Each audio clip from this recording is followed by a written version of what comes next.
you were not, then you would be doing as thou wilt, which would be reckless abandon, no consideration to others, just trying to stimulate and find satisfaction within uh, unchecked lust and perversion.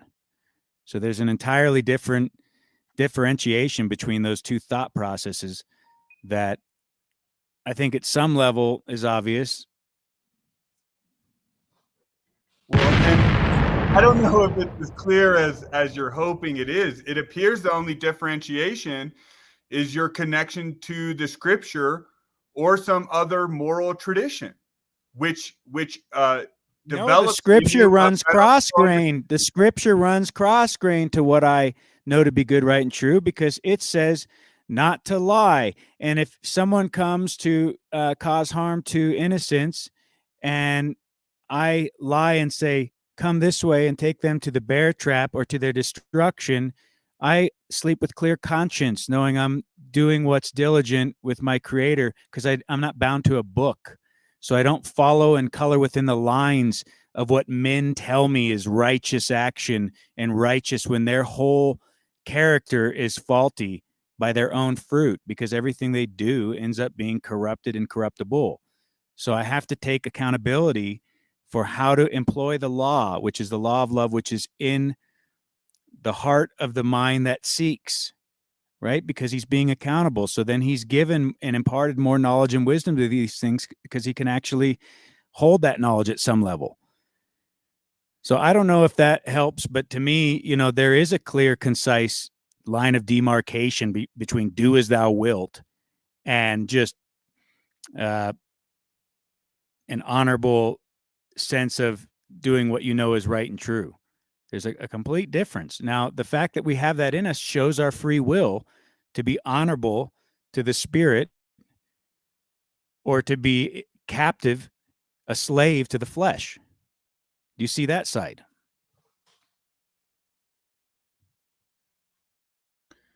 a little bit. It's starting to.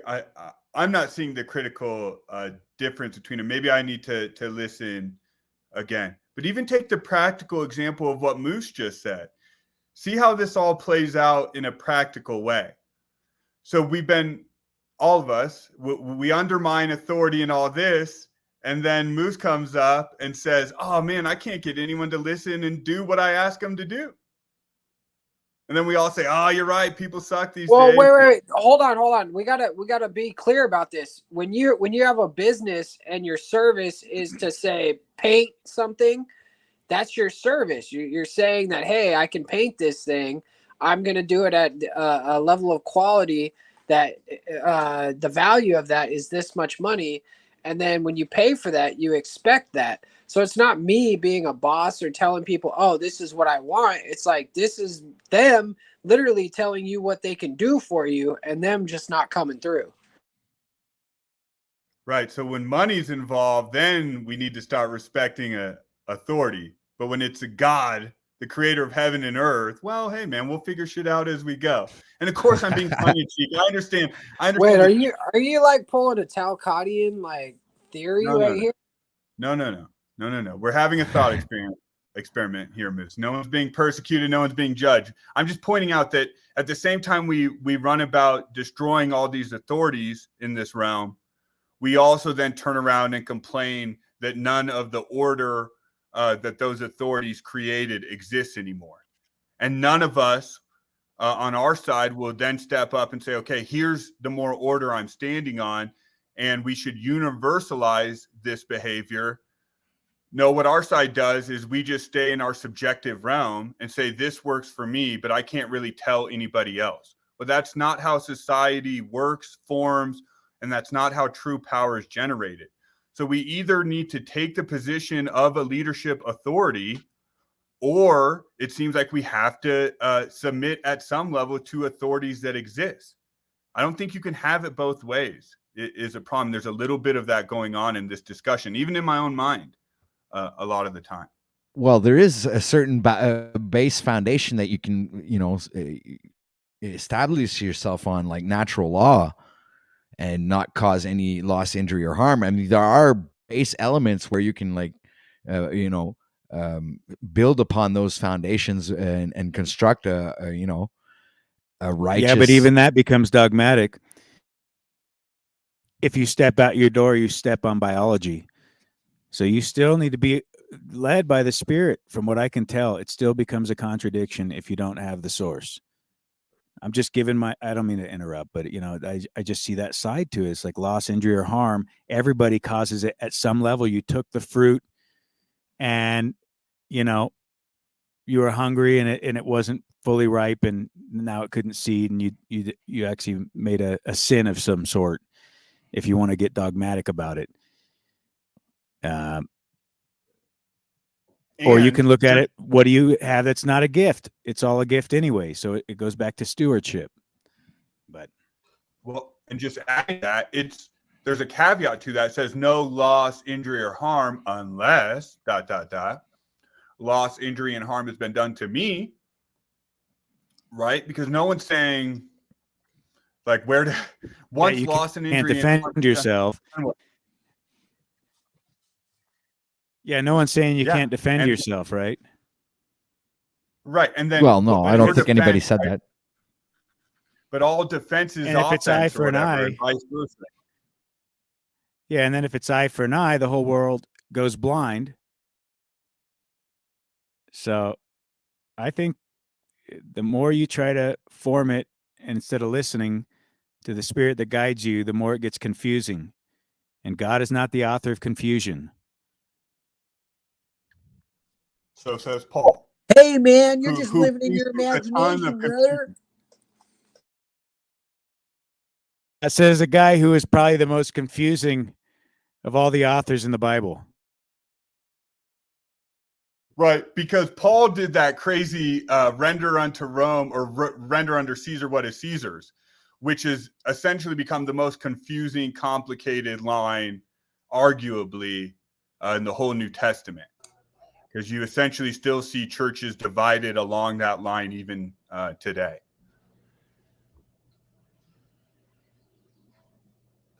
What did he mean by render? I got to go get some electrolytes. I feel like one of those reporters that's going to start like babbling gobbledygook nonsense that's you can't interpret. I'm going to go outside, get fresh air, throw the ball, and do some physical activity to get my mind right. So have a great one, guys. Thanks for the conversation. Anytime. Thank you, Dick. What did he mean when he said render unto Caesar? Who knows? Maybe he was talking about the money. What didn't he offer? What do you mean? I think there's a question in the Bible. Dottie, he was talking about Little Caesar's Pizza, brother. I know. I already had one of them today. Actually, two. What can I do? What happened to Freedom? Freedom Grower just said he was going to go take a bite of a basketball somewhere, play ball or something. I don't know. Get some fresh air. But I just came up over here and been out doing shit this morning. Had to go to court, and that's where I was. I'm contemplating all this stuff. I mean, render unto Caesar what is Caesar. Render unto the Father in heaven what is the Father's. When you go into court, what would be rendering unto Caesar? And this is something I've learned in this whole community. So I'm just wondering why there's a big confusion on it. I didn't learn it from Paul, so I'll just tell you that. Well, go ahead. And I just got to say, as an aside, Scott, and not calling you out too harshly, but I see this a lot. Just say what your point is, brother. We've all been engaged in these conversations at numerous levels. This whole sort of like rhetorical, I'm going to ask a question that I know the answer to. Just say what you got to say, man. And then. That's fair. I don't know the answer, but I know what I believe and I know what I've been told. So now when you say render unto Caesar what is Caesar, you could talk about the coin, but what I understand is the last name is what the government owns. Your last name, and it couldn't be yours because it's a family name. So if you have the last name of Yurt and your father has Yurt and your brother has Yurt and your mother, everybody's a Yurt. So if you go in claiming that name, it's not yours. The copyright that is had on that name is by the state. They copyright all the last names and they actually copyright your name too. then create a corporation out of it, basically. So the only thing that I'm trying to say is when Jesus was asked, "Are you the Son of Man? Are you the chosen one? Are you Jesus, son of Joseph?" His answer was, "Is that what you say of me? Or is that what others have told you of me?" So he didn't take responsibility for that last name or the name at all. He stepped away from it. And that's when Pilate looked at him and said, "I find no fault in this man," and turned it over to Caiaphas. So my belief on this, and this even my conviction, is that render unto Caesar what is Caesar's is now, today, at this moment, pertaining to the name, the given name, not, but the last name or the surname is owned by the state.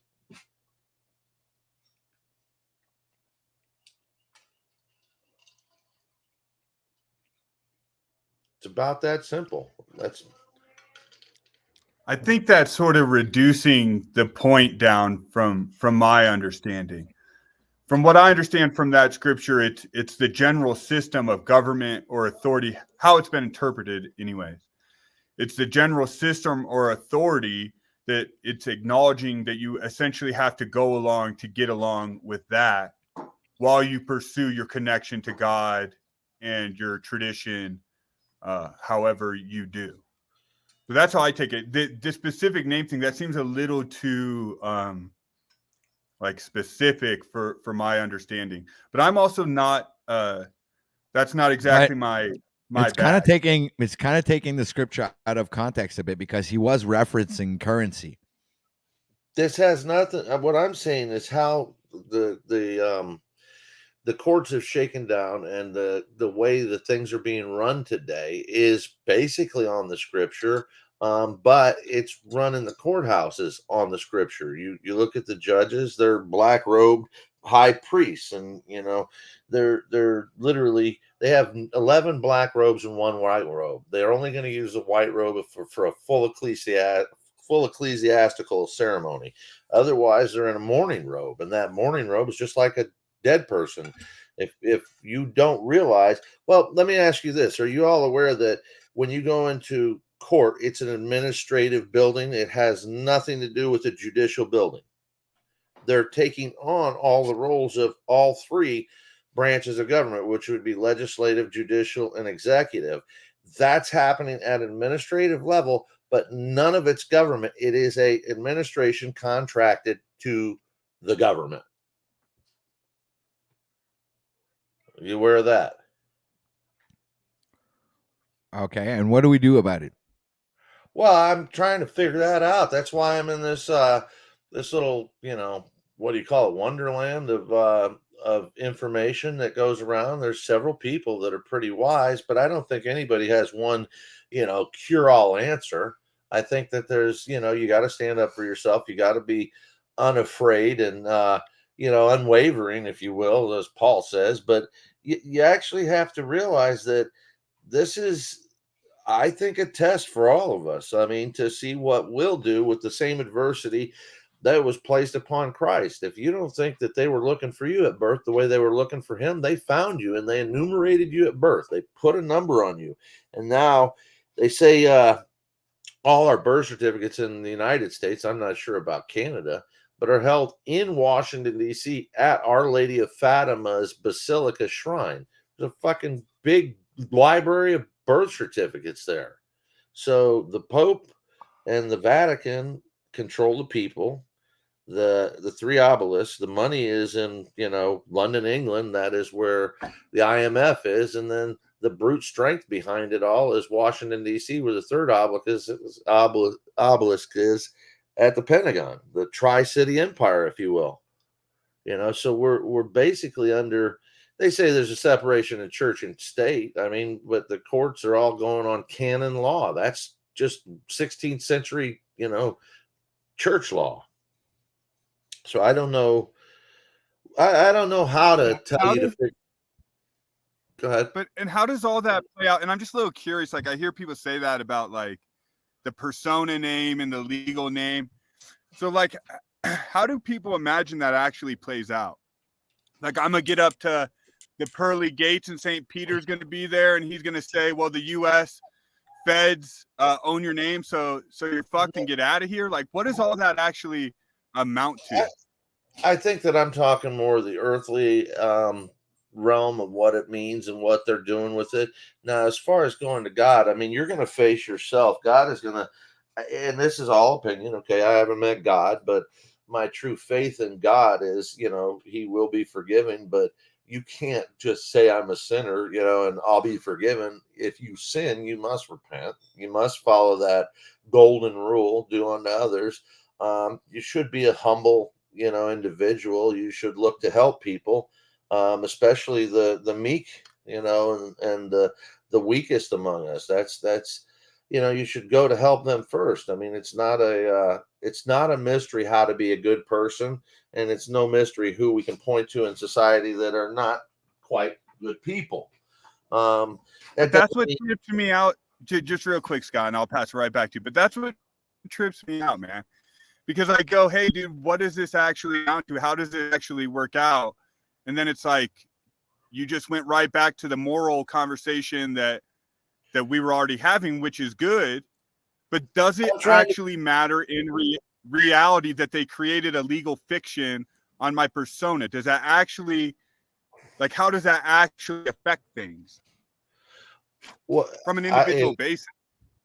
It is quite individual, and I believe it's up to your understanding of it. I'm dealing with a court case right now where I'm not going against the judge and saying, hey, you have no fucking rights, you have no control over me. I was there this morning not feeling good and told them, I'm not in a clear mind to handle this. I'm not there represented by an attorney.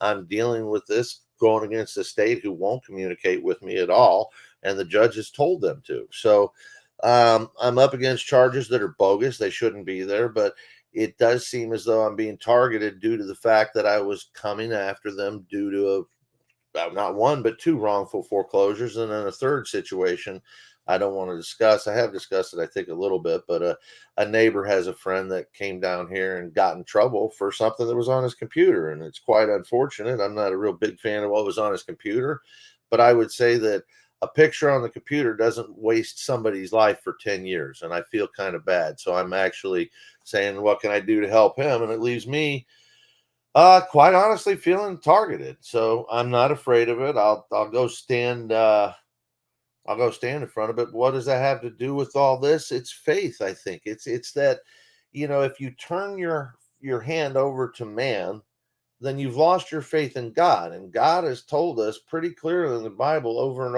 over, turn it over to him. And I don't pray to God telling him what I want. I never do that. I always pray to God to show me guidance. I always pray for his will be done. So I don't know if I'm different from other people that way or not, but I think the more I do that, the more I'm lined up and I find a path that is, well, how do you say? I think a little bit, more inspired. Yeah, I get what you mean. I mean, I pray and I always ask for a Ferrari. I haven't gotten it yet, but I'm pretty sure I'm gonna. One day I'm gonna like open it up the door, and outside is gonna be a parked there, a Ferrari, man. Pray to God to give you guidance, and that guidance might include No. I Ferrari. definitely fuck guidance. I want a Ferrari. I feel you. I'm just joking, man. I'm just joking. No, and I hear you. The reality is, I think that the kingdom, of God is inside us, and it's outside of us. It's in each other. So if we can't recognize ourselves in one another, we start having a problem there. I mean, right there, you've already become antisocial. Now, there's going to be people that are going to challenge you, and they're not going to, honestly, in my humble opinion, not know themselves very well. The more they challenge you, I think, and depending on what the challenge is. So let me not say somebody that's challenging you to better yourself or challenging you with information. As I asked you a question, I obviously had my own answer to whether it be right or wrong. I had my own answer. Okay. I was actually not challenging you to come up with my answer as much as I was wondering what your answer would be. So I do see things from a little bit of a different perspective. And I've always, fancied myself as kind of the unfucker in my realm around people. And not that, I'm the jack of all trades or master of anything, but I understand things and how they work. So I don't force things. I don't try and push a fucking square through a round hole. And, I take my time and try and understand things. So when I say, the unfucker, I mean, if something's fucked up, let's talk about how to unfuck it up. Let's not do more to fuck it up, because that just doesn't seem real wise. And I mean, there's probably, one or two people in this metaverse that I think could have a little bit of, help thrown their way, and are having it thrown their way, but don't receive it well. So it's weird. Faith is a many faceted emotion, I think, for people. Agreed. Yeah, it is So a delicate subject. It's a delicate subject. Well, I haven't been real up. I just popped in on you, so I do feel I might have interrupted something. So you're OTW Patrick. Go ahead and catch me up, or if you want, or just continue talking, and I'll sit back. No, you weren't interrupting anything. You don't got to sit back, but just keeping it real with you, Scott, I didn't hear a good explanation as to what this corporate fiction of self actually amounts to. And the parts I did hear and what I understand is it sort of lays the groundwork for future oppressions that do happen to the real person, the real human being in life. And I understand that aspect of it. But then the conversation becomes, well, how do we avoid those oppressions and those entanglements? And I'm not so sure rebelling against the corporate fiction of self ends up really doing anything. And in fact, well, it might, well, just real quick, and I'll pass it right to you. It might do exactly what you were just saying. It might actually increase confusion, because people, like right there, it should be a simple thing, like that answer I just gave, or whatever else you think about it. But when you really get down to the, rubber meets the road, it's like, what does this stuff amount to? Well, it's sort of your perception of it, or other real choices you make. Those have real choices in your life. Even those cases you were mentioning, Scott, there's probably a background there of bad financial decisions or other elements that go into that. That has nothing to do with the corporate fiction. Not. I would agree with you that there's always some underlying undertow to the circumstance. How did you get here in the first place? It's a many road, scenario, I'm sure. When you start talking about individuality, I mean, how does it help in the this realm as a person? What I've discovered is, if you call yourself a person, then you're admitting to being a fiction right there. A person, all right, is a person, place, or thing. It's a noun. Okay. All right. So are you a noun, or are you a man? Are you what would that be? Not an adjective, but a pronoun would be the name. I just don't think as well, and let me put it to you this way. You may love your fellow man, okay, but then you may love your wife, and you may love your mother in the same fashion you love your wife. With all your heart, you take a bullet, but yet you can't love your mother the same as you love your wife, because you will procreate with your wife. You were created by your mother, procreated with your father to make you with the hand of the heavenly Father. So if you say that you're a person, okay, the person is a personality. So with your mom, you love her, but your personality with her and your love that you show her is different than your personality with your wife, because you just have a different. And then you may love OTW here, and even though you love him, and you might even consider him a brother, you take a bullet from him, he's not going to have that same personality you share with your wife, or the personality you share with your mother. You see how you're going to turn different face? The mask is going to come on. And I think it was all the world is that's Shakespeare. All the world is stage, and we are merely players. Those are your personalities that are going to come and go. And if you really track it back, you're Patrick, you guys have had many, many, many personalities. Just base it on every circumstance and situation you were in. Even going in front of the judge, you put on a different persona. Now, you can't be a person because you're one of we the people. in this country, okay? And a people and a person are not the same thing. And the reason they're not the same thing is because the way they've defined person is a person could be Coca-Cola, an entity, a business, or a dead entity. And they've done that because they've created corporations out of all of us and they call them persons, okay? So your all cap name is a person, but are you a person? Well, I would ask, are you a human? And most of you would say, yes, I'm a human. But right off the bat, I'd question, are you paying attention to what they just asked you? Are you a human? Hue being the color or shade of, man being a man. So if you're the color or shade of a man, could you be considered a shadow by someone in a position of authority? Now you're reduced to a mere shadow. Are they going to pay attention to you?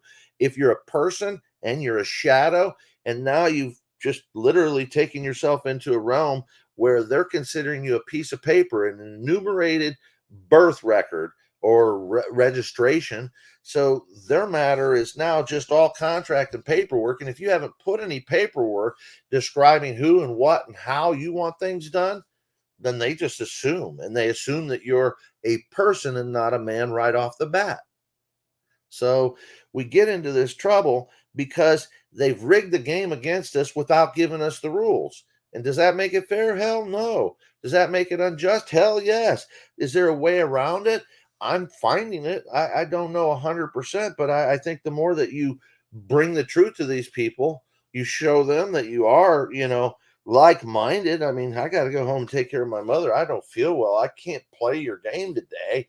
I just don't want to. I mean, my back is killing me. I need to be with heat and, ice back and forth and sitting in this fucking bench of a court seat. Can you give me one of those rolling chairs? Thank you. I'll sit a little longer before I walk out of here. It's a mess. This world gives us a mess to deal with, and we kind of got to iron our way through it. So I think iron sharpens iron. And if we were being honest with ourselves, this system of governance has chosen to put us in a Christ-like position because they've taken us at birth and put us into a whole new world that if we don't figure it out ourselves, we stay the slave.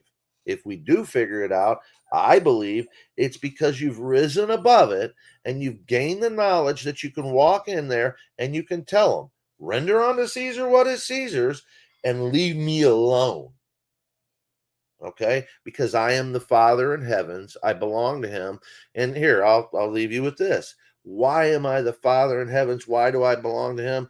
The wizard says, Jeremiah 1:5, for I knew you before you were in the womb. I sanctified ye a prophet to the nations. But I would also go, let's just look at Genesis. Law, land, air, water. That is the law, which makes me the law. Because what am I made of?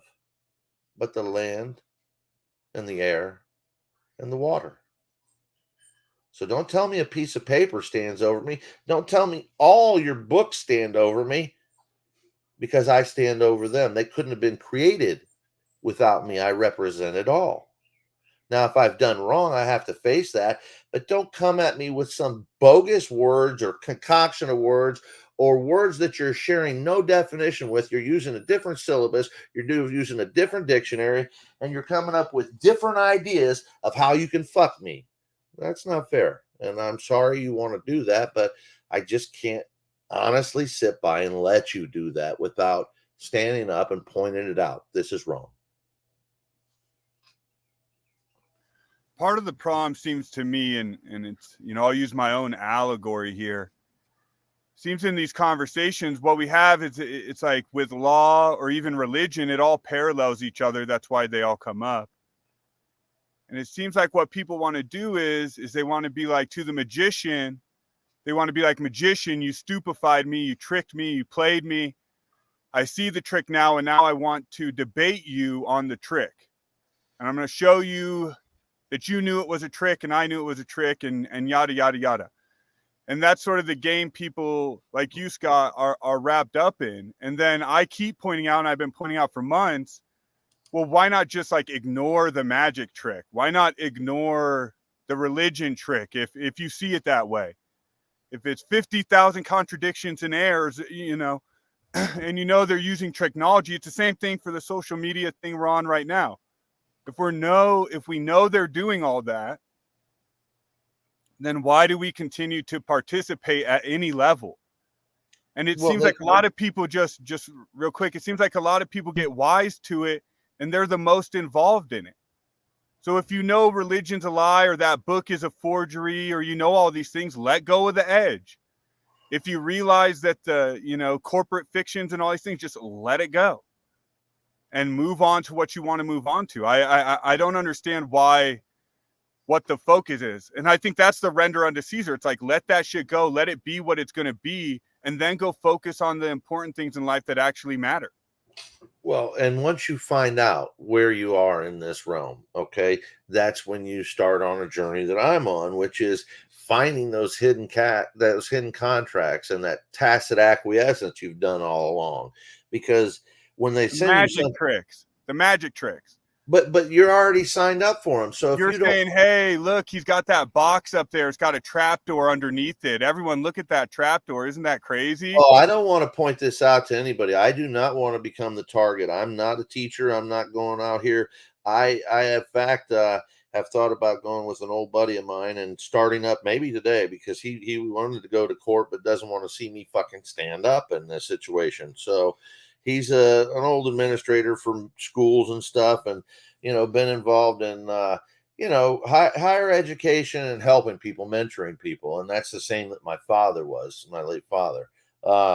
So I'm looking at this, and I'm probably gonna start up the Scott to Be Live and do some StreamYard stuffs and let him talk about geology, let him talk about the real government that he studied, because he's a very wise guy, and not go into this free man on the land stuff. But when you do talk about this, and I think it's important to understand this, that we don't, like I said, have a government running this. This is an administration. And when you talk about that, then the administration has to follow the rules of the Fed, which they're running under, that's a 10-mile square, Washington, D.C. If we just all acquiesce to this system of governance the way it is, we've been duped. They've stolen all the money, and they're planning on taking the rest and selling us all out for broke. Now, I don't know if you remember the song that Genesis did, Selling England by the Pound. They're selling America by the dollar, okay? And they've already done it. So the point is that if we don't stand up and stop it a little bit, and I don't suggest this Jack Talcott, everybody's kind of got to do it on their own, because if you don't understand, you've agreed to this, then you can't unagree. All right. And you have to know what you agreed to and how you agreed. And let me go right to the center of the problem so that you'll understand. All right. Are you in America? Well, first, let me ask you, I know OTW is in Canada. Are you in Canada too, Yurt? No. Okay. No. I got somebody tapping on the front door. Give me just a second. Right. Give me just a second. While he's doing that, I'll just let everyone know I'm not playing these games. I'm not playing these word games. I don't care. Citizen, not citizen. I don't care. But I'll be interested to hear his point for the conversation. I don't like these gotcha games, Patrick. I don't know where any of this goes. I'm being respectful, and I appreciate him sharing his information. It doesn't really resonate too strongly with me. What about you? Well, I guess it's a different perspective. I'm not too sure. I have looked into that, but I mean, it's not. I don't know if it actually has anything really to do with the allegorical sense of. I don't know. It's like where am I off? And just go ahead and if you were to take it and go ahead and be absolutely critical, don't mind me. Just say what you don't understand or what you think I might be off on. And I'm not talking about the afterlife. I have a completely different view of that. I have a completely different view of what that means to me, and who and what and how you get there. Here's what I'm saying, Scott. Like, we all acknowledge that a mafia runs things, right? Just to keep it simple, a mafia runs things, right?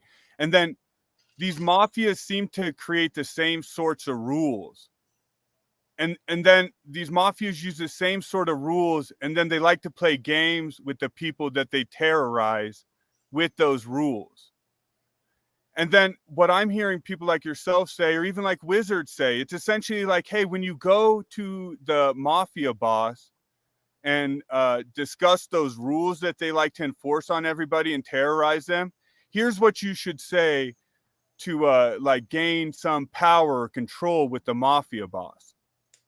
And then I'm like, well, if it's all mafia boss systems, and that's just the way that, you know, the world is, if there's a bandit down the road and I got to give him a quarter to get to the grocery store, or I starve, or I go to war with him and try to create my own counter mafia. Right.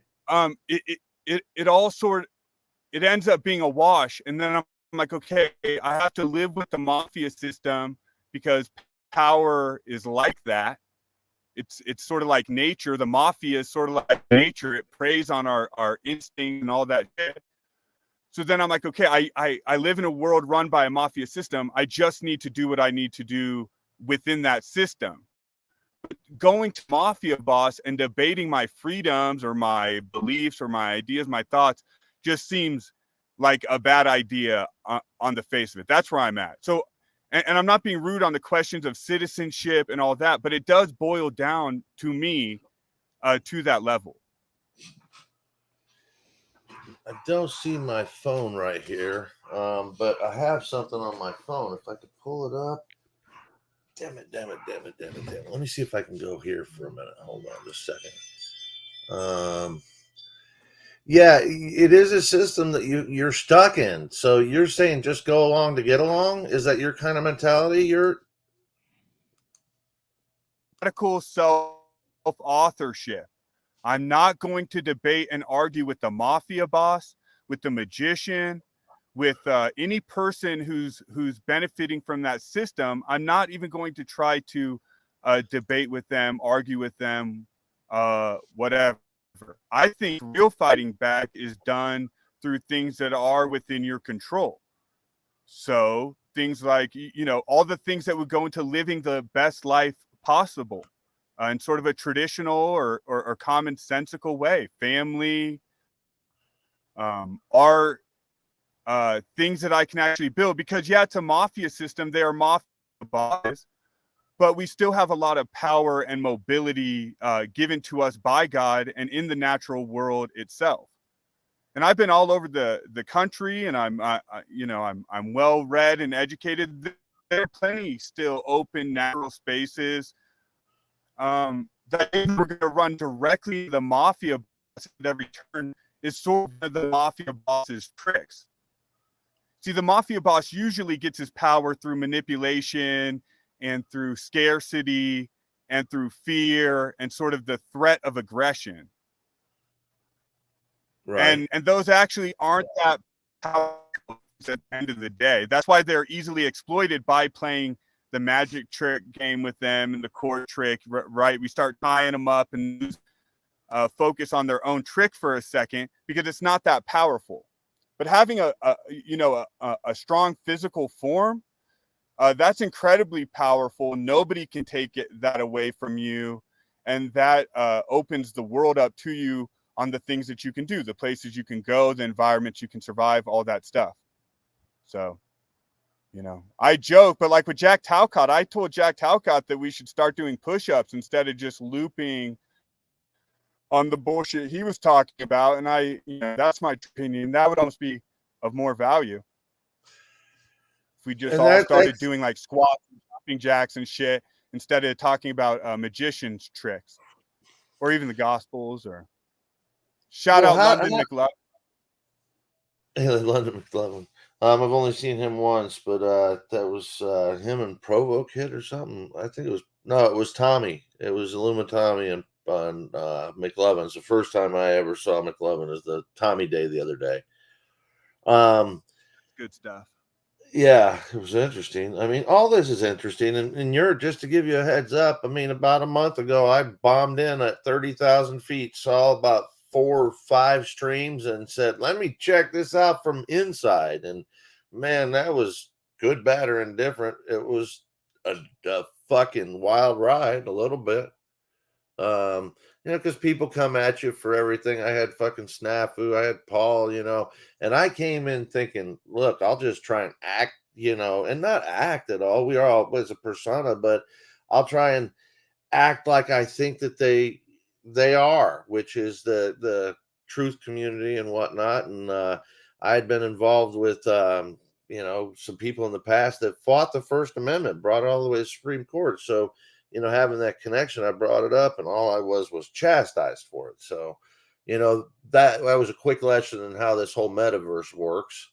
But nonetheless, I do see value in understanding what you're up against. I do see value in dealing with the mafia boss in his own terms. If you don't know what book he's reading from, like if you go into a corporate meeting and you're not sitting there with any knowledge of what Robert's rules of order are, and you're in a board meeting, then you're going to be out of line all the time, and that's just a fact.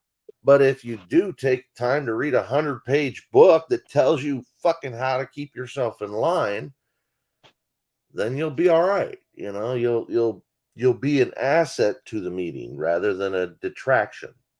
Going back to the courts or going back to the Bible and how this all mixes, I don't think it really does. I think man wrote everything, and I think God's hand was in it. So I think that if we take the lessons that we learn through this somewhat, it might enlighten us, or maybe even help us to level up into that next life and next world, because there is just chaos afoot. I've said it before. This isn't new information. And a buddy of mine played in a band that had a song called No One Together, and No One Together describes the biggest problem in all this, Yurt. It is no one's together. No one's touching ground. Look all around you. It's chaos all around. Same situation, and nothing is really new. No one's together, and no one. That's me and you. We're easy to govern because we don't come together with like-minded principles and understandings of what's actually happening, and then stand up the fucking masses of us against the 25 people that are doing it. And it's 25 with another 50, with another 250, and then another 3,000. So they build armies of people that are insulated from the truth, but actually enforce it because, their confirmation bias leads them to hang out with the same people that believe the same things and get the same paycheck. So training a gun on their fellow man isn't a fucking issue.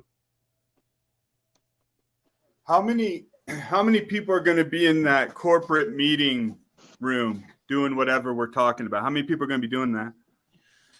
In what corporate meeting? You have to. You're talking about a board? Well, no, I'm saying what you said. You said if you could go read a 100-page book that would help you when you're sitting in some corporate meeting room going over contract, whatever. That's what you said. I was referencing what you were saying. And then just real quick, go ahead. Go ahead. Well, and then I was just going to say, of course, that's a bit rhetorical, Scott.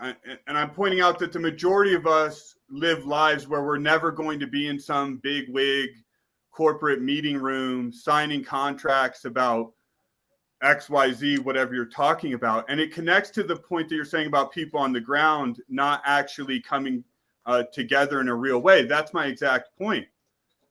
Is that we're wrapped up in this obscure knowledge and magician tricks and how the mafia bosses work and all that. And we never thought, oh shit, I can't run a mile. I can't climb a mountain. I've got all these cancers inside of me from bad food and diet and habits. And I have children that I'm not talking to. And I have parents that are diseased and sick from it. We have all these immediate things, like you often point out in your own life, that actually are what's really going on in our world.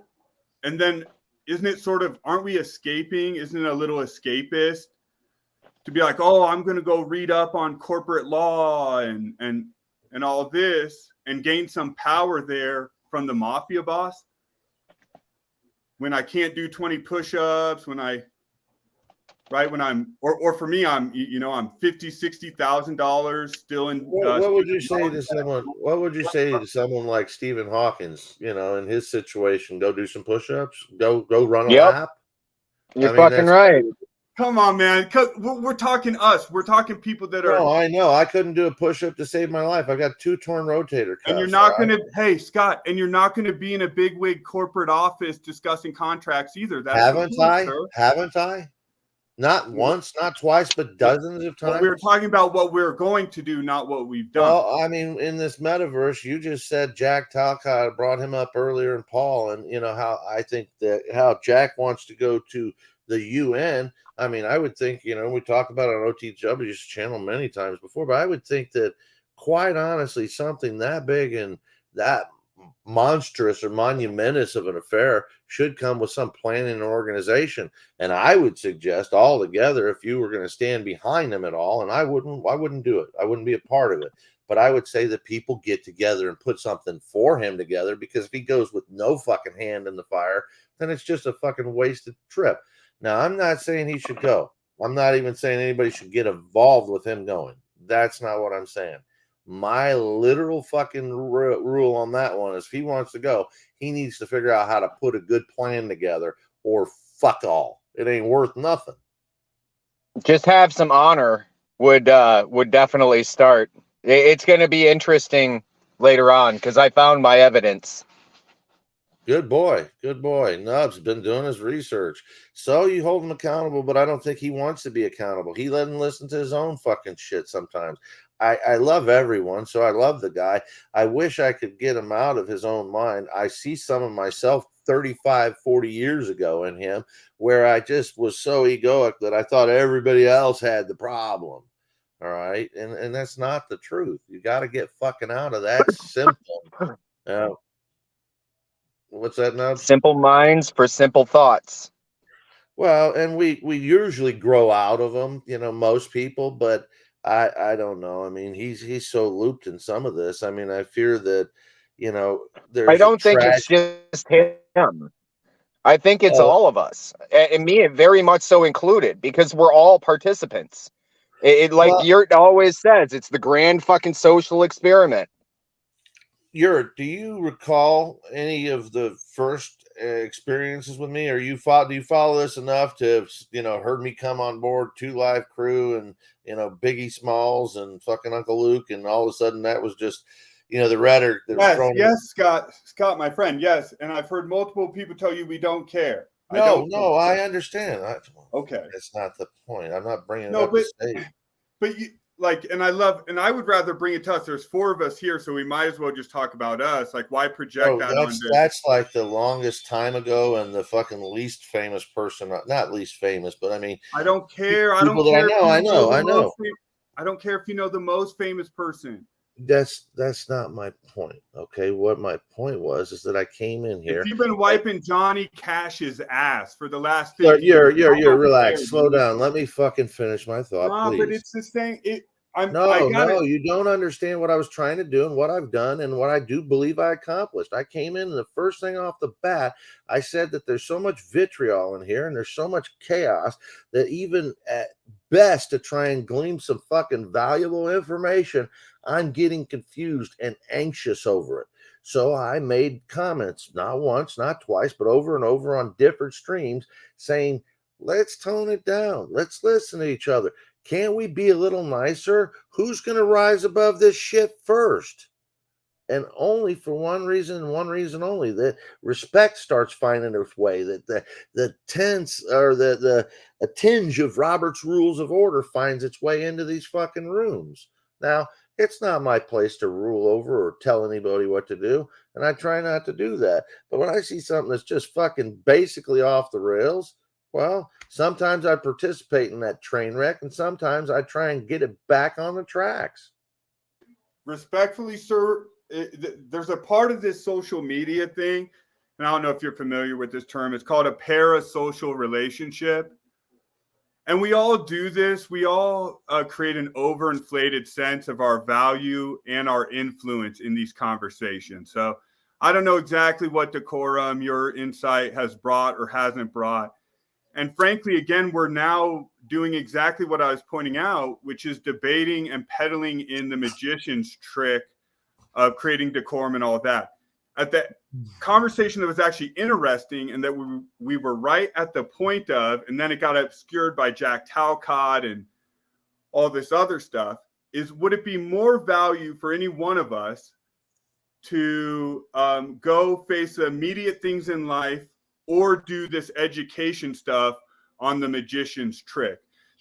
That's a question I'm interested in. I don't know if that's a question you're interested in, Scott, or OTW News, and it might be the question I'm interested in because I'm about to bounce.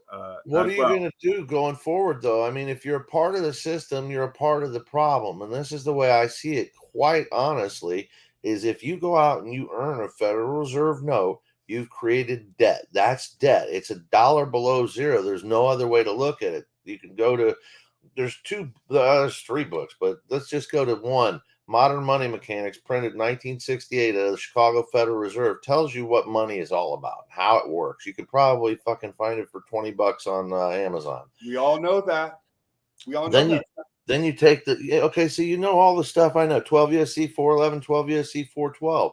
We're talking about a world where if we're using that, then we're in on usury. So trying to figure out what I'm doing is trying to figure out how to use paper and not create more debt, and how to use the IRS to go claim the debt that I've left out there. And that's where. And here's my thing, Scott. You can say all that, but it was mom and dad crying because they couldn't get Christmas presents that speak stronger to my soul and many people's soul out here.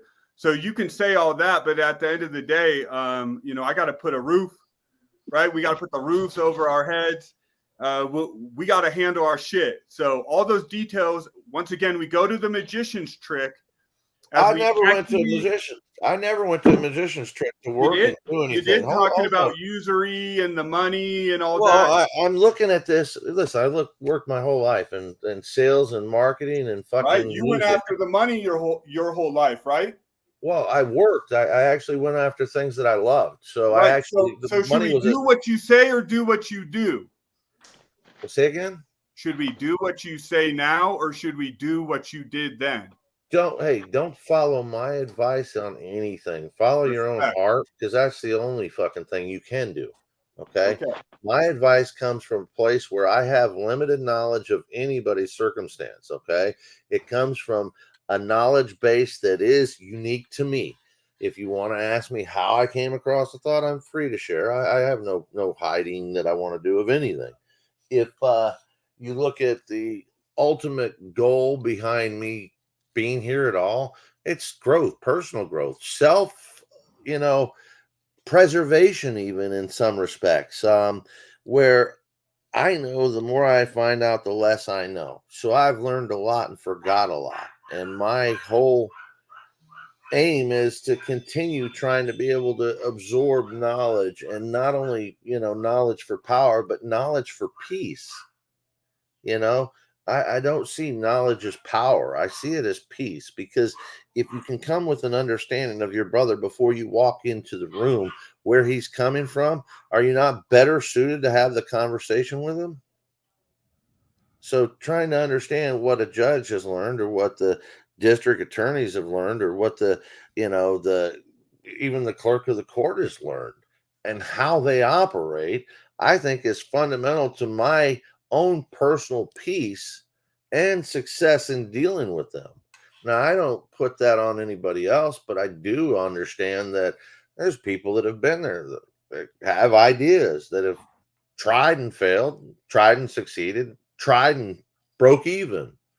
I'm just taking it in, and along the way, I've been through a lot of stuff. So sharing my story, I think sharing does, rise to that level of caring. If people are willing to share with me, why should I not be, at least somewhat willing to do the same?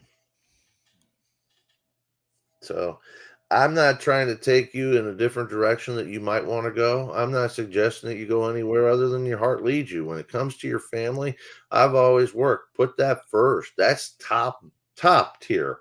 I mean, there's wishes, wants, and need to haves.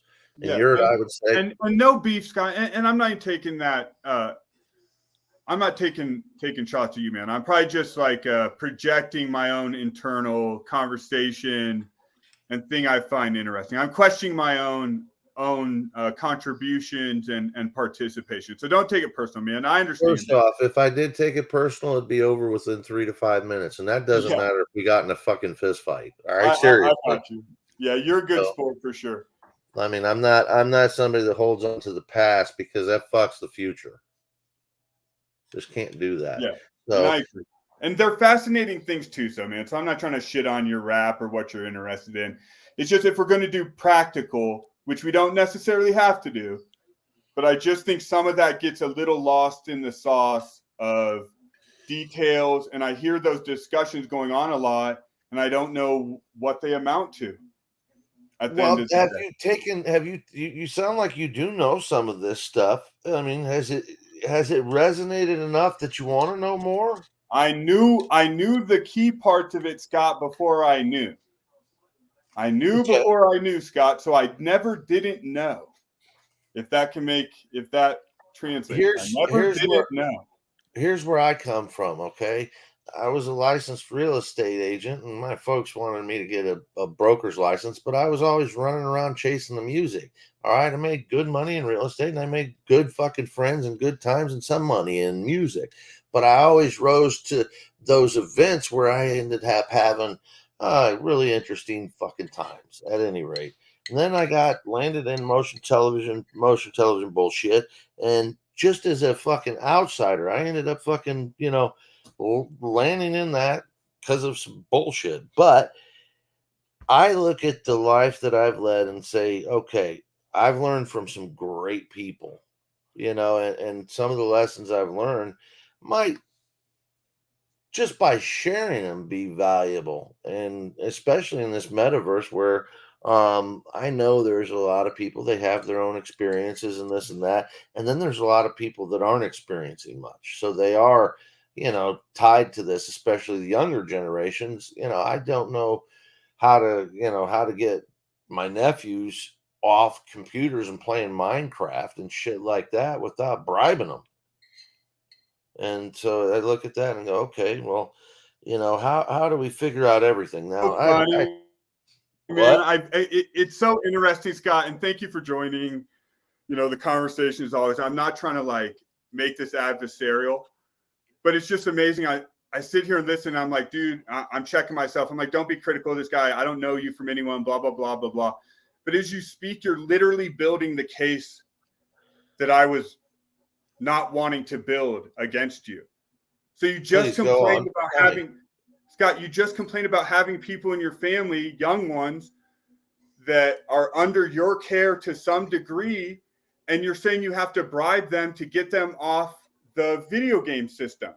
Well, no, they're not under my care. This is an extension. My ex-brother-in-law, he runs. I don't need the detail. I don't need all the dirty details. Well, you can't understand the context, but I don't. There's no context. See, no, Scott, that's what you do. There's no context that doesn't make the point I was trying to make originally, and sort of holding your feet to the fire about.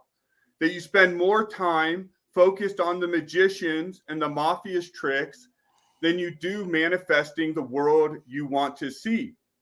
And then as you communicate, you show that more and more. So we've told you we don't care about the material successes, about famous people, about all that. That's like a basic premise. And then you go into this long thing about your corporate experience, which shows you weren't in tune with all these things, and you were going after very worldly pursuits. And then you get to details about your life, even today, and you got children who need to get off the devices, as perhaps we all do. And there's really no conversation. That's what you should be talking about. Hey, I got these nephews or cousins, whoever they are. I can't ever get them off the games. What do you guys think about that? And then we could talk about I figured out that situation. I mean, that was a past situation or scenario that I was relating to a lot of people out here listening to us. So you went right over the fact that initially I said the people out here listening, and I have my own experiences, but those challenges have been faced and met. I don't fucking have a problem like you're saying. And you're jumping on me going, oh, you're talking about how you're not moving forward. How well do you think that is a statement that you could back up? Or how quickly do you think I could turn you around and show you? All I got to do, apparently all I have to do, and I'm not going to, but apparently all I have to do is sit and be quiet. I can show the And you will work make that I my do, points though. for me, and you're not understanding that. And that No, seems I to know. I happen in make these your conversations. opinion for you. There's no case to be had, though. That's what I'm saying. I don't Well, really I'm not care building cases, so you got it. Never mind. Keep going. I apologize. That's just what I saw. I saw a dude that was bringing up things that didn't really matter. I was pointing that out. He's trying to make the case why they do matter, and in doing that, he's pointing out the exact things that I do think matter. Do you think if a cop pulls, and I'm not going to challenge you. I mean, but No, it's good, dude. It's fine. no, it's just not worth it. I'm not that type of person that wants to get adversarial in any way. So the whole thing is, no, I appreciate your perspective and I appreciate it wholeheartedly. I mean, don't get me wrong. Hey, so how did you get those nephews off those video games? Can you share that with the audience? You want to know what really happened? No, I want you to make stuff up. Yeah, no, I'm asking. No, because it started years ago where my nephew, fuck, you want my godson was the one that was first problem, and he ended up having some problems because of the divorce. So it screwed up his schooling. So he got bounced out of college and, did a 2-year stint of not doing anything. And this was pre-COVID. So it just fucked everything up for him. Well, he got kind of, well, I would say in a sense depressed and shut in a little bit. And the one thing I noticed that he was into was video games. And I know a guy, and it's just relationships. I know a guy who drag races computers and one of the top fucking guys in the world. So I brought my nephew over to him and said, okay, if you're going to play video games, let's at least get you the fucking, the kind of computer so you're not lagging and having the problems and hating life more. So built him a fucking badass computer and got him into it. And then said, your dad's got all this shit we're doing and working in fire, flood, mold remediation. So tons of fucking work to be done, tons of money to be made. And I said, look, I'll help you. I'll go over and work with you and get some stuff done. And we'll get some things. And showed him just the way out of that. And got him interested in that, but he didn't get along with his dad. So then I said, okay, well, they're doing a medical marijuana petition. Why don't you can make money. I found out about this. I'll help you out. I took him to biker rallies and helped him make a bunch of money. And he was able to do more stuff. And the kid got that taste for money and then went back to his dad. And to this day is working for the company. He doesn't do as much out because he doesn't like the hard work. He sits and does the phone work. He sits and does the scheduling and does all the computer work, answering the emails and stuff, and still plays video games. And now has replaced that. Replaced some of the stuff on the computer, but I don't know if he's replaced it altogether. But the reality is gave him something to look forward to. I think the biggest problem for most people is when they go to bed the night before, they don't have something to look up or look forward to the next day. And that is not a good way to wake up with a little bit of,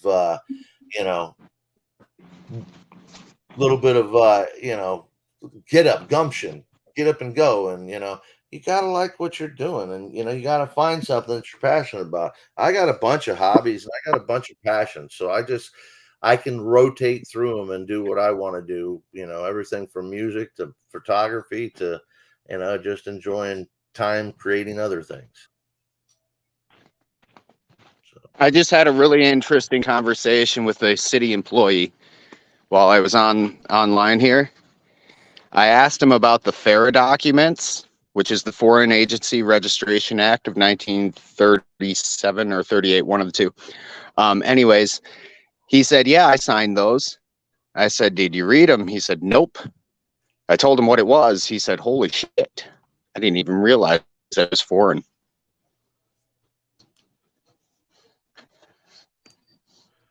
No shit. Yeah, that's exactly it. That's crazy, man. That's crazy. Sorry, Yurt. Go ahead. Well, yeah, and that's exactly it. Now, there's so many times knowing more about this shit actually makes it more difficult. Where if you just sort of like most of people watching the shit don't even know the rules either or aren't really paying attention. So sometimes our busybodiness and like informedness on things can actually like start to backfire. I don't know if that was the exact point of your anecdote or not, but I know that has been my experience at times. And Scott, just to address what you said, man, because I don't want to just like scheme over. It sounds like you're involved and you're trying to help out in a lot of ways. But I will just point out, because it's part of the conversation and it's my experience, I'm not trying to put you on blast, but your response was essentially you taught him how to be worldly and go get that money, and gave him the good rig to pursue something that was a detriment to him in the first place. And I didn't hear any of the, just let me finish a response to what you said. Take it or leave it, dude. I'm a random nobody. Love it. Go on. Yeah. But what I didn't hear, and it's like, I've had enough experience in this sort of thing, is I didn't hear any of the criteria that I think would make lasting change if a person was having problems with depression or some of these other issues, from my understanding. But maybe you did great, and I hope you did, and I hope your family member's doing great in his job and his reality, and I hope those were improvements. But in your monologue there, I didn't hear any of the key things that I'm aware of that show, change in a person's basic. Give me your top 5, and I'll just say yes or no. Like things that you see like, for instance, I'm not going to go down the whole list, but like, you just, as an aside, say, oh, him and his dad, is his dad your brother? Ex-brother-in-law, I said that. Oh, okay, brother-in-law. Okay, well, Scott, dude, hey, dude, if you want to, I'm not putting you on court, man. I'm trying No, I just asked you for your top 5. I know, but you go, I said that. Well, you said a lot of shit, man, and I got 800 things going on around me. I'm trying to give you a genuine reaction. If you want to nitpick my details, I'm not playing around. But I'm not trying to. I said I wanted your top 5. I would like to know what, and see if I've addressed them with my nephew. I'm looking for help. You mentioned an issue with dad. Yeah. Right. If there's an issue with dad, that's probably a source of a lot of the issues that this person would have going on in their life. You said nothing about that dynamic, addressing that. That would be a long conversation. That would be okay.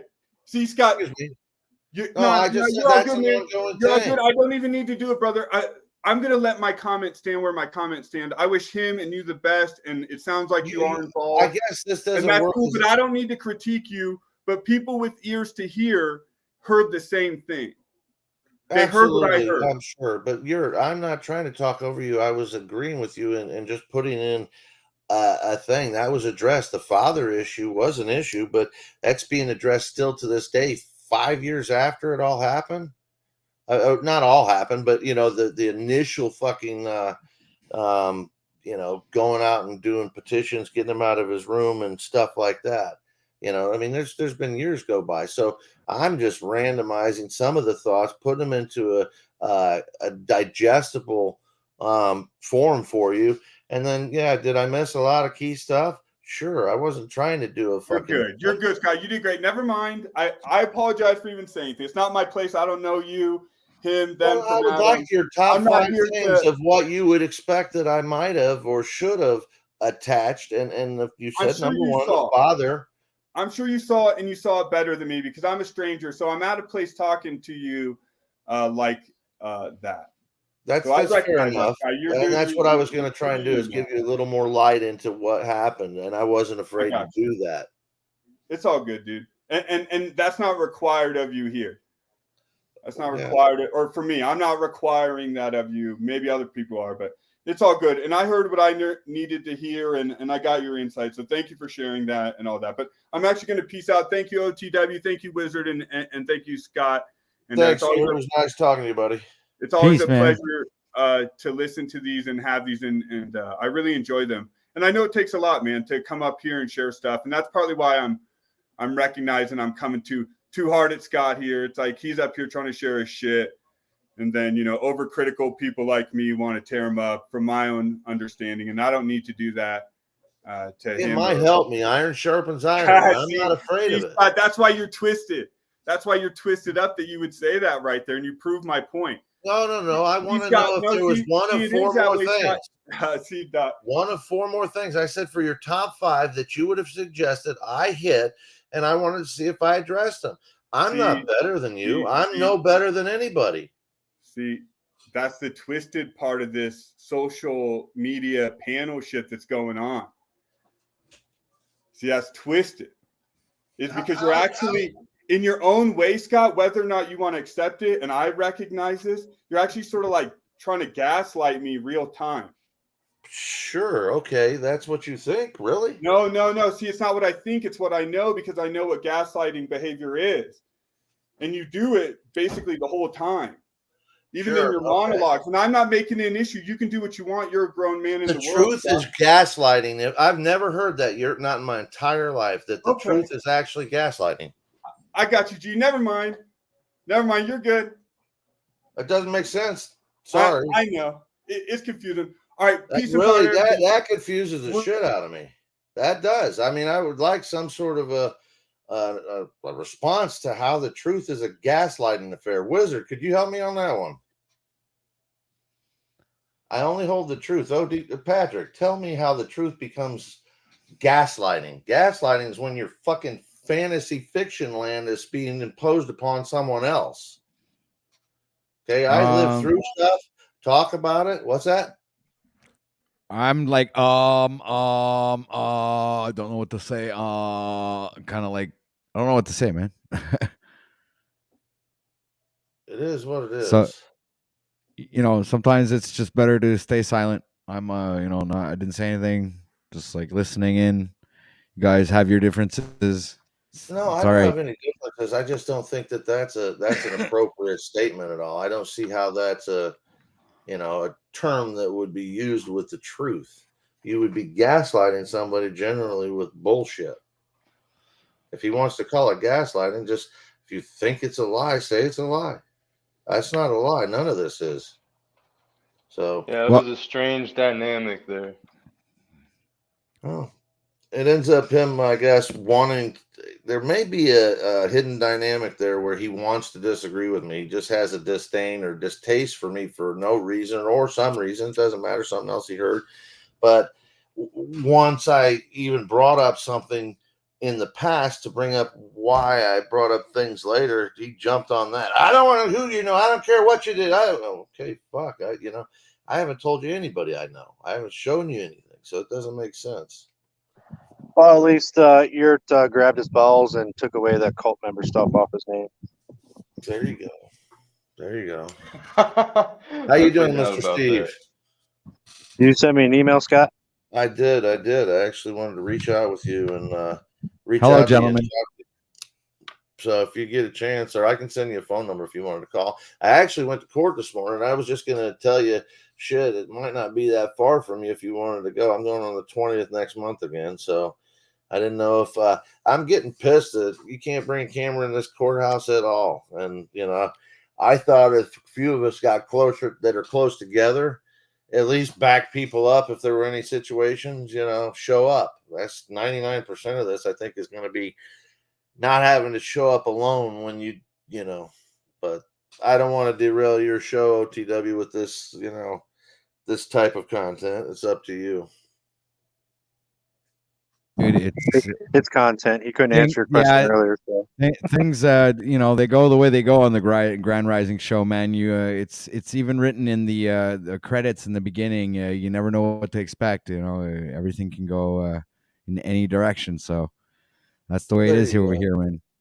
You never know what to expect. Sometimes it could be differences of opinions. Sometimes, we held a great, strong, good conversation for hours. I mean, that was really good. So, and now things have gone to another. Did I come in and fuck it all up, OTW? I don't know. I'm gonna have to look back and check it out. I wasn't always present. Sometimes when my avatar is up, it's because I'm busy feeding the cat or something. Nub, the initial thing Nub said came in about Talcott and that's when Yurt said, okay, well, we were having this discussion, it got derailed, and I was on topic, I think, a little bit, trying to talk about the render on to Caesar, but nonetheless, I mean, it could have been me, it should have been me, it probably was me, and then I'm the I guess the provocateur. So okay, don't be a victim now. No, provocateur would be someone that did something by purpose. I didn't say I was a victim at all. I just took a role. But Steve, yeah, I would like to talk to you outside of this, and maybe, you know, if you're going to do some more runs of your channel, do some more live streams. Yeah, I just kind of lost interest. I haven't been on panels lately, especially after that whole Drew deal when he did that bullshit with you, about your grandparents, and then decided to grab a knife and stab the screen with it. I thought that was I just had to take the time out. Yeah, It was pretty freaking ruthless. It bothered me, but I thought about you because you did stand up and said that. I was thinking, I haven't talked about that to anybody, and it keeps going in and out of fucking view, but it's right here too. So, one of the things we could do if you wanted to do something, I've thought about doing something for a channel about that whole story, and it's all right here. It's fucking Disney World Central. So I was going to reach out to you and say, you want to do a channel that could be something that people pay attention to, and it has a lot of wheels that even lead to Oprah. There was a moment in time where Oprah was involved in this. So, hey guys, hold on a sec, Scott. I just wanted to welcome Sterling, new guy. So give him a chance to say what he thinks.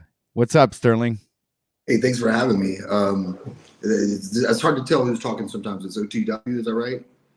Yeah, that's me. I'm the host. Hey, thanks for having me. Yeah, I just searched like open panel and changed my filter to live, and that's how I found you. So no one sent me over here. I'm gonna keep all my clothes on. Don't worry. I just like to panel hop is what I call it, and I've probably been on 10 different panels today, and I just like to see what people are talking about and throw myself into it. I probably listen for about 15 minutes before I hit the link or whatever. And so that's all I know about your channel was within the last 15 minutes. That didn't scare you off already? I like to reserve opinions until I form one. And I'm spinning. Oh, sorry, I started spinning. Can you hear me now? No, it's good. Yeah, you kind of cutting out a couple of times, but sorry, yeah. I understood what you were saying. So, well, the original and topic that we came up with at the beginning of the show was, is the Bible or any religious scripture allegorical or literal? So this is kind of a debate, and it went on for hours, and then it kind of went off into a different direction. Scott brought his perspective on his his thoughts and the way he saw things, and we now we're at this point where we're bringing our perspective on all of this. I think it's going to be coming together. Anyway, we're going to be shutting the stream down in a few hours. Like, we still have 2 hours to go. So, yeah. So this could go in any direction, Mr. Starling. So go ahead. Well, thanks for having me. And I'm trying to be on my best behavior. So please continue. But I will jump in when I have an opinion, if that's okay. Mr. Sterling, I came up and I think I derailed it because I came in without really paying attention to what the stream. I said, oh, OTW, clicked on it, listened for a few minutes while I was doing some other stuff, and they talked about the render onto Caesar. So I came over, clicked without seeing that the topic was the allegorical fucking value and whatnot. I think literal, allegorical, I think it's God's hand. I think that even though you go to council and I see you can put all this stuff together in many different ways, you can put different books together and say, okay, this is this is that. I think there's a touch of the hand of God in it all, OTW, Sterling, all y'all. I think if it wasn't that way, then there wouldn't be good to it. I mean, if you look at the Bible, I mean, the first 5 was the book of Exodus, Leviticus, book of Exodus, Genesis, Exodus, Leviticus, Numbers, then Deuteronomy.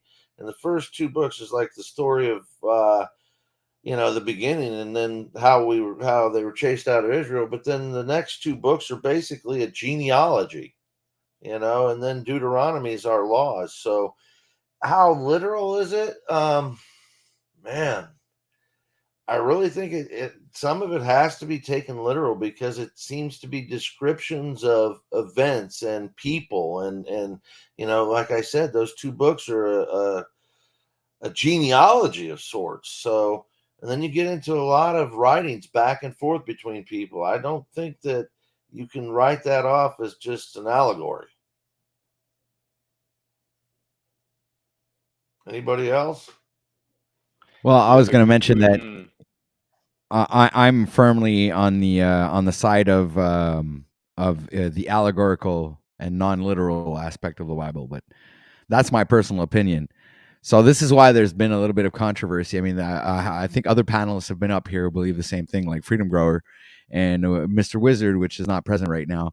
And it's been actually a very interesting conversation since the beginning, because we're getting really great perspectives from really great minds and people that have actually looked into this, and we're getting really good perspectives on each and every person that's decided to join the stream today. So yeah, I do understand what you're saying there about Scott, about the fact that there could be a historical or but in my opinion, it's still stories, and so far I've heard a lot of good arguments, and really I've heard a lot of good compelling and interesting points, but I still haven't seen anything that can really bring me back to The understanding.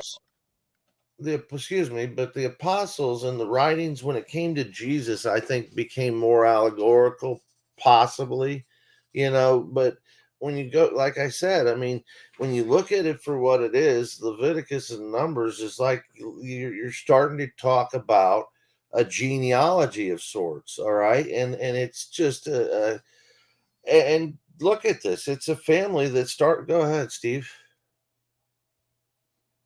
Oh, He's he's gone. leaving. Um, you look at it, I don't know. I mean, if you look at it for what it is, it's like the family, the same family, Abraham and Isaac, all the way through Christ. I think this is the same family. That's what the Bible is kind of. I think they're all connected.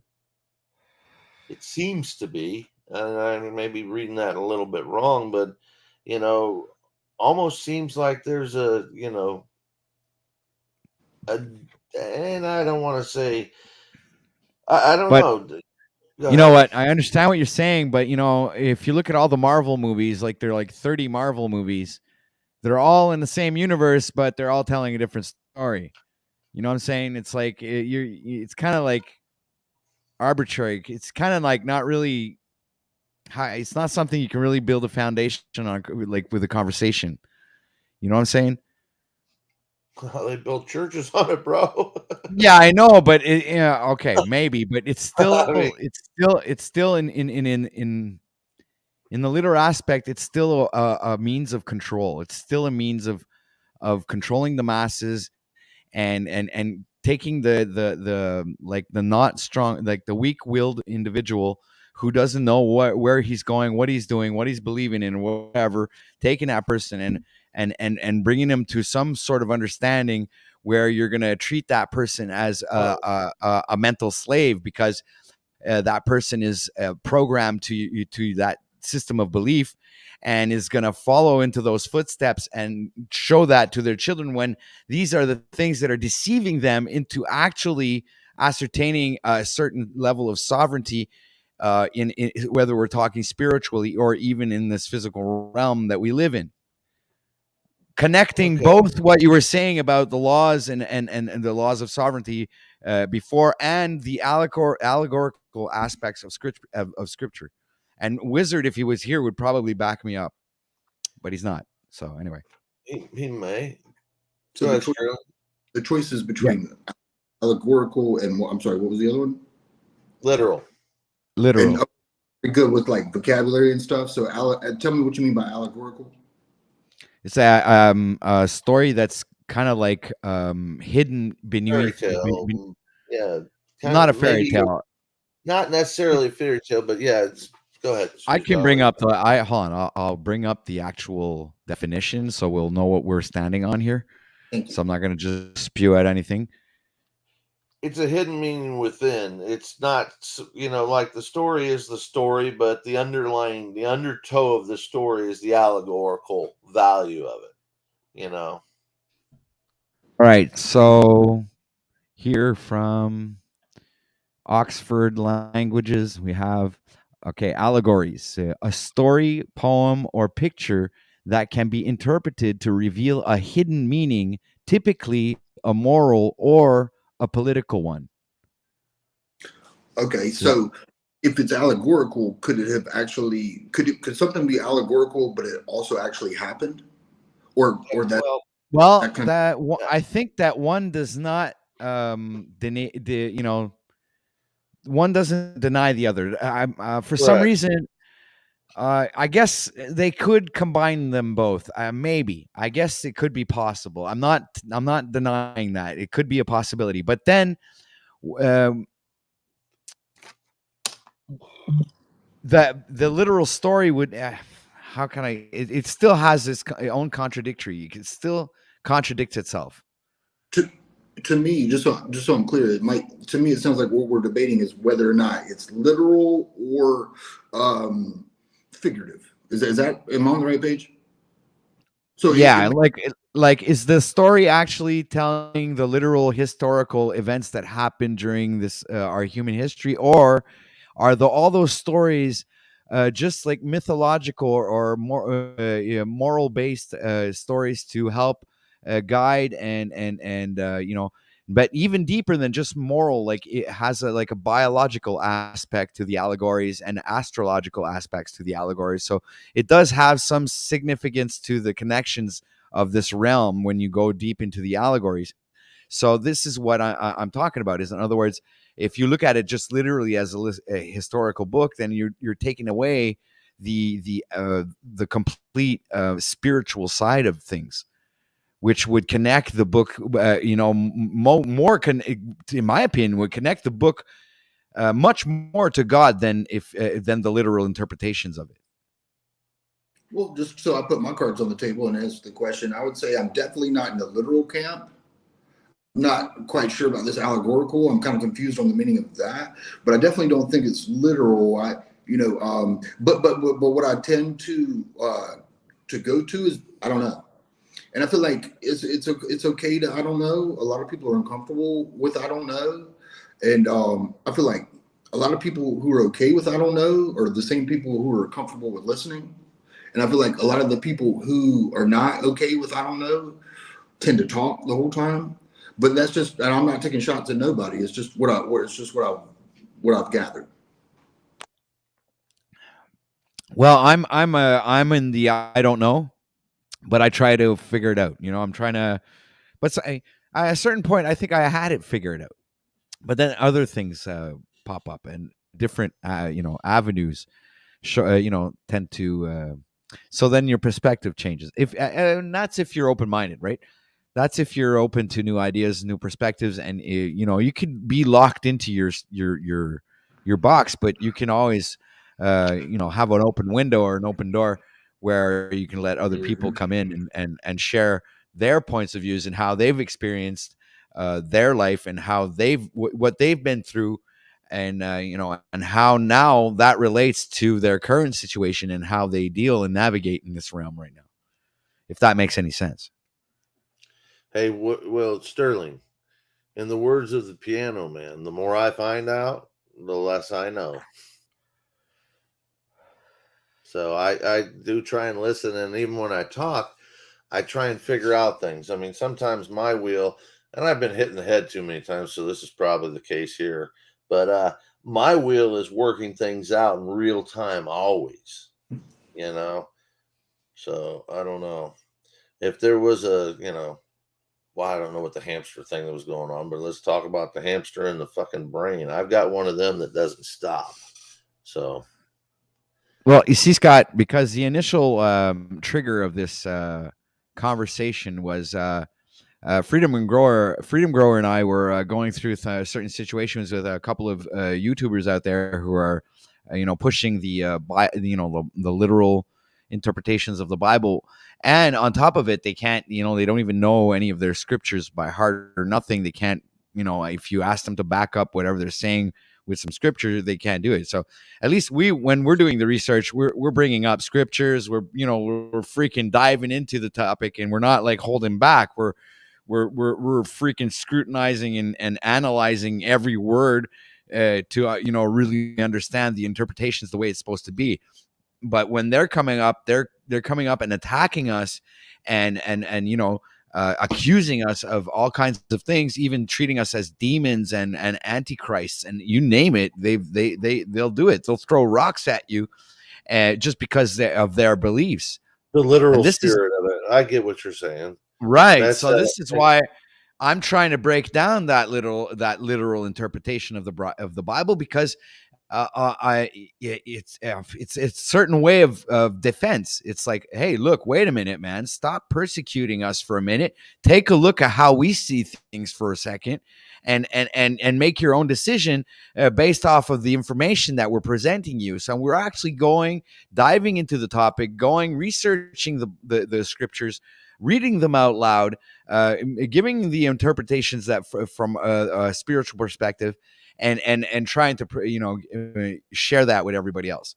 So I mean, I don't see anything wrong with that, and I don't understand why we're not going around, and I don't see myself going around on these Christian channels. Like, I've learned from experience, it's just a fucking bad idea.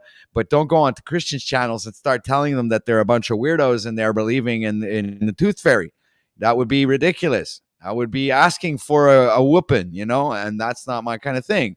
But I will open up my own broadcast and talk about it, and share my opinion on it, and have people come up here and give me their opinions on it, and let's have a discourse, and let's chop it up, and let's like Christos would say. So let's give it up for the channel, give it up for the people that are watching right now. Much love to the audience. Thank you, everybody, for being here. We got 41 people watching right now. 3 other channels are simulcasting at the same time. So thank you a lot, for all the love, everybody. So make sure to hit that like button, share this out. It is presently 2:15 p.m. here, Montreal, Canada, Eastern Time. It's the 16th of May, 2023. It is now 13 degrees Celsius and mostly cloudy. Yes, sir. You have to let me finish my filler, sir. Yeah, I got it. Go ahead. No, I just I was just kidding. I never fucking check out the chat, because it's like one of those fucking those. Well, it's the curb sometimes. You get caught there and it fucking ruins your wheel. Needless to say, F Oprah and a couple things like that. Character. I didn't bring up Oprah for any other reason than she ended up part of the story. And I told the story the other day. I think you might have heard it about my grandparents. And, after their funerals and all that bullshit, we got stuck in Chicago trying to fly out, and we couldn't. And the plane delay and how we were going to get to a plane with nowhere to go was about 6.5 to 7 hours. My cousin, who worked for Stedman Graham, literally got us a limo, brought us to the studio, and we didn't even know what was happening. Next thing you know, we were fucking face to face with Oprah. So it was not something that and we were in the studio audience that day for 2 tapings, and it got our mind off a horrible fucking event. And, in all honesty, I would say bless her for allowing that to happen and fucking accommodating us, and, probably the most humane way she could have. It was huge, and, from the heart from her. And God, we couldn't have been at the fucking lowest point of our life any other day than that. So that's why I brought that up, because I was talking to Steve about maybe telling the story with him if he cared to. And, that's up to him. Right. Well, I mean, I don't know. It's like name dropping and stuff like that. It's just a fucking reality. I mean, it's like what you was saying earlier is that what was the term he used? I don't remember. At any rate, if it's the truth, he uses a lot of terms. I'll think of it in a second. My mind's just not that quick, but when you think about something, it's the truth, and then someone else is just calling it bullshit. I mean, he could have said that. If you're calling it a lie, call it a lie. Be man enough to say, hey, I don't believe your shit. And then, all right, at that point, the onus is upon me. If you're making the case that I'm full of shit, well, I might have to prove you wrong there. Right. So. Okay, wait a Some minute. people walk the walk, some people talk the talk. I don't talk because I haven't walked. The frogs around the pond seem to be having these talks. Great show today. I missed some of it while I was installing a new CV shaft in the whoopty. What the hell does that mean? Hoopty. The hoopty? What's a Hoopty. hoopty? Yeah. A hoop. There's a fucking carcacha, man. It's a jalopy. It's just a rat rod, whatever. The hoopties is the ride. Right. Okay. All right. Well, there you go, ladies and gentlemen. That's the way the cookie crumbles here on OTW News. You never know what can happen. Where did Wizard go?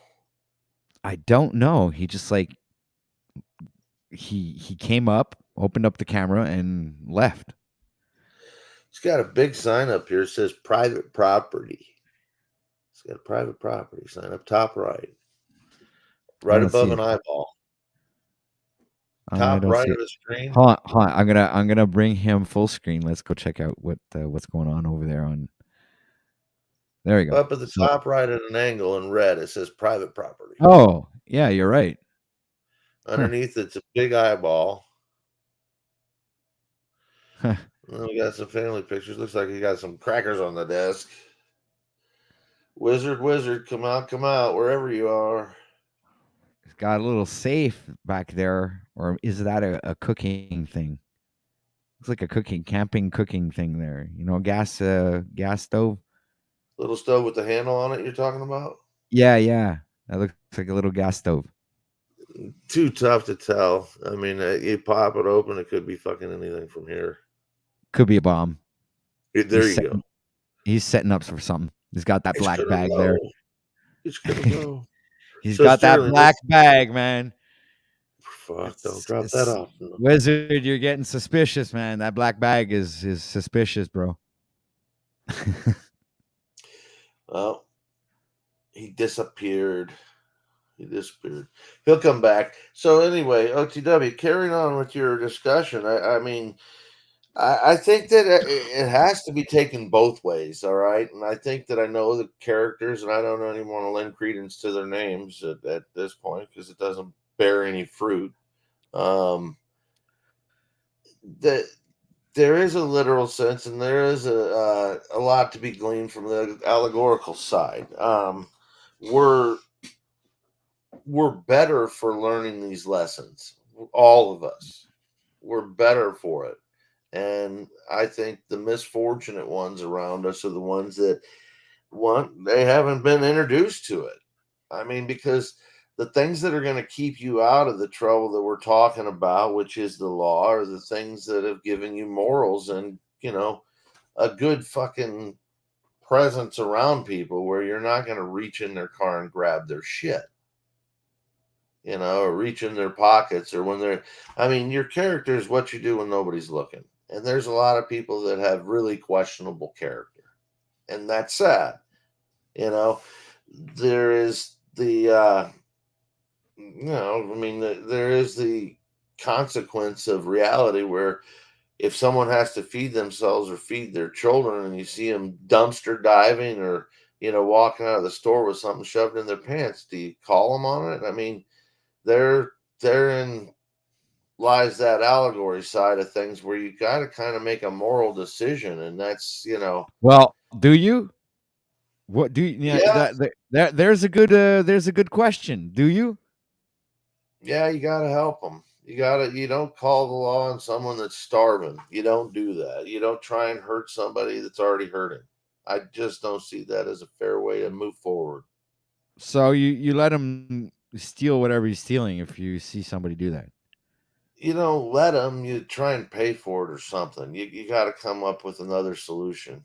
And we could go into the there's no money, blah, blah, blah. It's already paid for. But in the real world, we know that doesn't work. So you got to just pull out the FRNs and say, okay, I'll deal with it, or, hey, let me see if I can buy you a bag of groceries or something. And if you have it, that you can do that for someone because I mean, what the fuck? And you can't do it for everybody, but the society around us needs to get a little bit better in shape for that. And part of it is that everything. Here's where I think that your fella, nobody earlier, and I maybe should have gone a little longer, because I think the problem with the mafia that's running everything is they're not taking care of the people the way the mafia does. You know, the real mafia takes care of all the fucking people. They kill somebody, the wife and kids are taken care of. You know, a made man's a made man, and these people, I don't know, they're not taking care of the basics for some of these people in the world, and there's plenty. The harvest of the world is the prize, but there's abundance around us, and they're taking that away. They're hiding that for all I can believe, I guess, to create a bunch more division. But it doesn't have to be that way. I mean, you know, I just see there's a lot more um, available if we work together than if we work alone. You know what I heard? I heard earlier. Jesus, who was this that was talking about it? I was listening on the radio how uh, you know, all these other groups of people get together and they're trying to be rich themselves, but the Jewish people, the Jewish businessmen, they always get 5 or 6 people together, and one guy makes money, 5 guys make money. You know, and it's literally always that way. They get together. One guy makes money, 4 other guys are making money. They're all working together. And in this world, we just don't do that. I mean, not any other, you know, races, or it just seems like it's off balance. And you know, like any other culture is not going to share their money. There's just one guy at the top, and everybody else is kind of hungry. And that's why I think that works a little better with them. Wizard, you're back. We've been checking out your place. We have to know, is that a gas I'll be right stove? back. Is that a gas Yes, stove? it is. It is a gas stove. Good call, OTW. So, and then Yeah, that Coleman. OTW. Yeah, that's a Coleman gas stove. I was like, it's far enough away I couldn't call it, but I did see the private property up there. I was like, okay, he's got it clearly marked. He's got it Yeah. clearly marked. And Yeah, I then just got back eyeball. to chase my dog. Oh yeah. Dogs like their freedom just as much as we do. So as soon as he saw that door open, he was gone. Jeez. But it's always me that catches him and not the dog catcher. Yeah, right. When our dogs get out up here, I end up just sitting down in the front yard and don't let them, you know, I keep calling them so they don't get far away. If I chase them, they run like hell. I fucking hate it. So yeah, that's what my slave whistle is all about. For my there dog, you go. Chase him down. It'll perk his ears up and it'll bring him to the front yard so he can see where I'm coming from, and then he'll run the opposite direction. Right. I gotta get in the other side of them if they start running, and keep them from going out to main roads and shit. So I try and go the opposite direction and get them on the other side of the houses. You know, we're tucked in a nice little quiet neighborhood. He's got a few blocks to go before he gets to a main road over here. And there's a main road on the other side of the school here, but he generally always goes this way. Yeah, there's a semi-main road right kind of across this little cul-de-sac that we're at. And if they take off between the houses and the pools there, they'll come out so quick across that semi-main road. That's not the main road on either side, but it's that middle road where people, if this is real busy, they take that. And it's just a flash. The dog could be in front of somebody. So I just try and keep them that way and go the other way where there's big fucking golf course behind. And then that's what we've got up this way is a big golf course. That's the easiest place where you can kind of, if you can get them out there, then you can let them run a little bit and just sit and try not to get hit by a golf ball. Yeah, well, and that's where, you know, they're particular, you know, they're animals. They still have that animal instinct. So he's going to head towards a water source. Yep. The story, I think it came on from the caulk body and other things. It sounds like the heading or topic of the show is whether the Bible be taken literal or allegorical. And my comment was, you know, the first 5 books of the Bible are, you know, literally it's Genesis, Exodus, kind of the story of the beginning and the end of, God's chosen people. And then you have Numbers and Leviticus, which is, for all intents and purposes, I'd kind of call that a genealogy of sorts, and then you go into Deuteronomy, and that's kind of our law.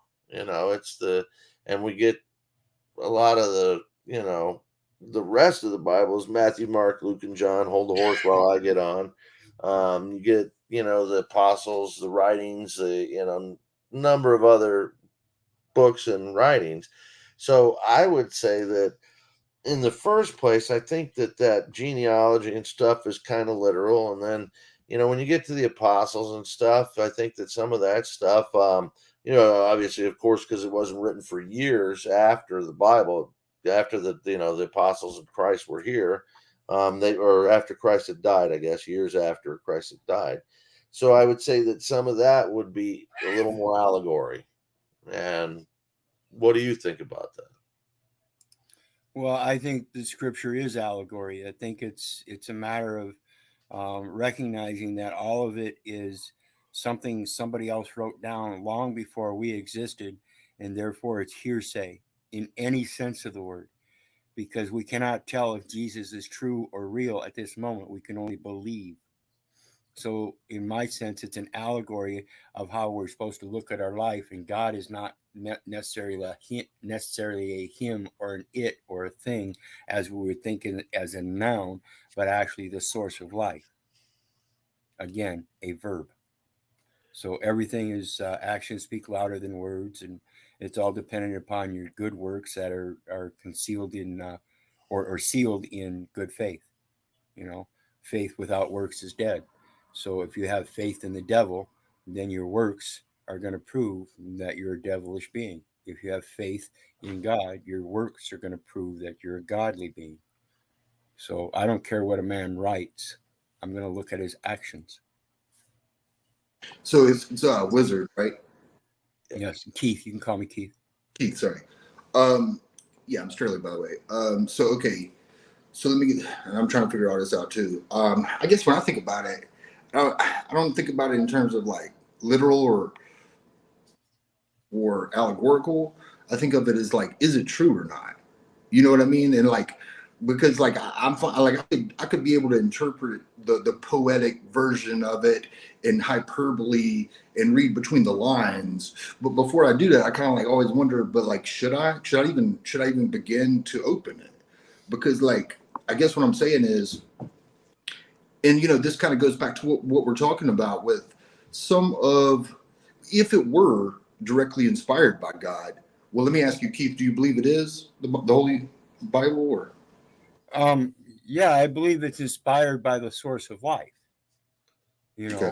When people reflect back, it's like I say with the caveman paintings, people want to transliterate all the words and symbols and stuff to a certain point.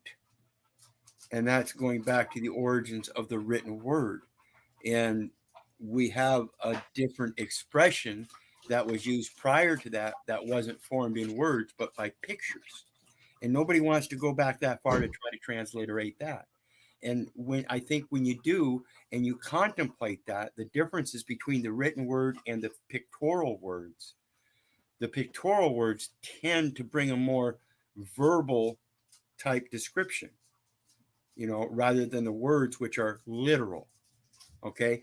And so when we think about that and we contemplate that, we're actually contemplate the spiritual presence or the spiritual essence, the spiritual intent of the expression. And that's it.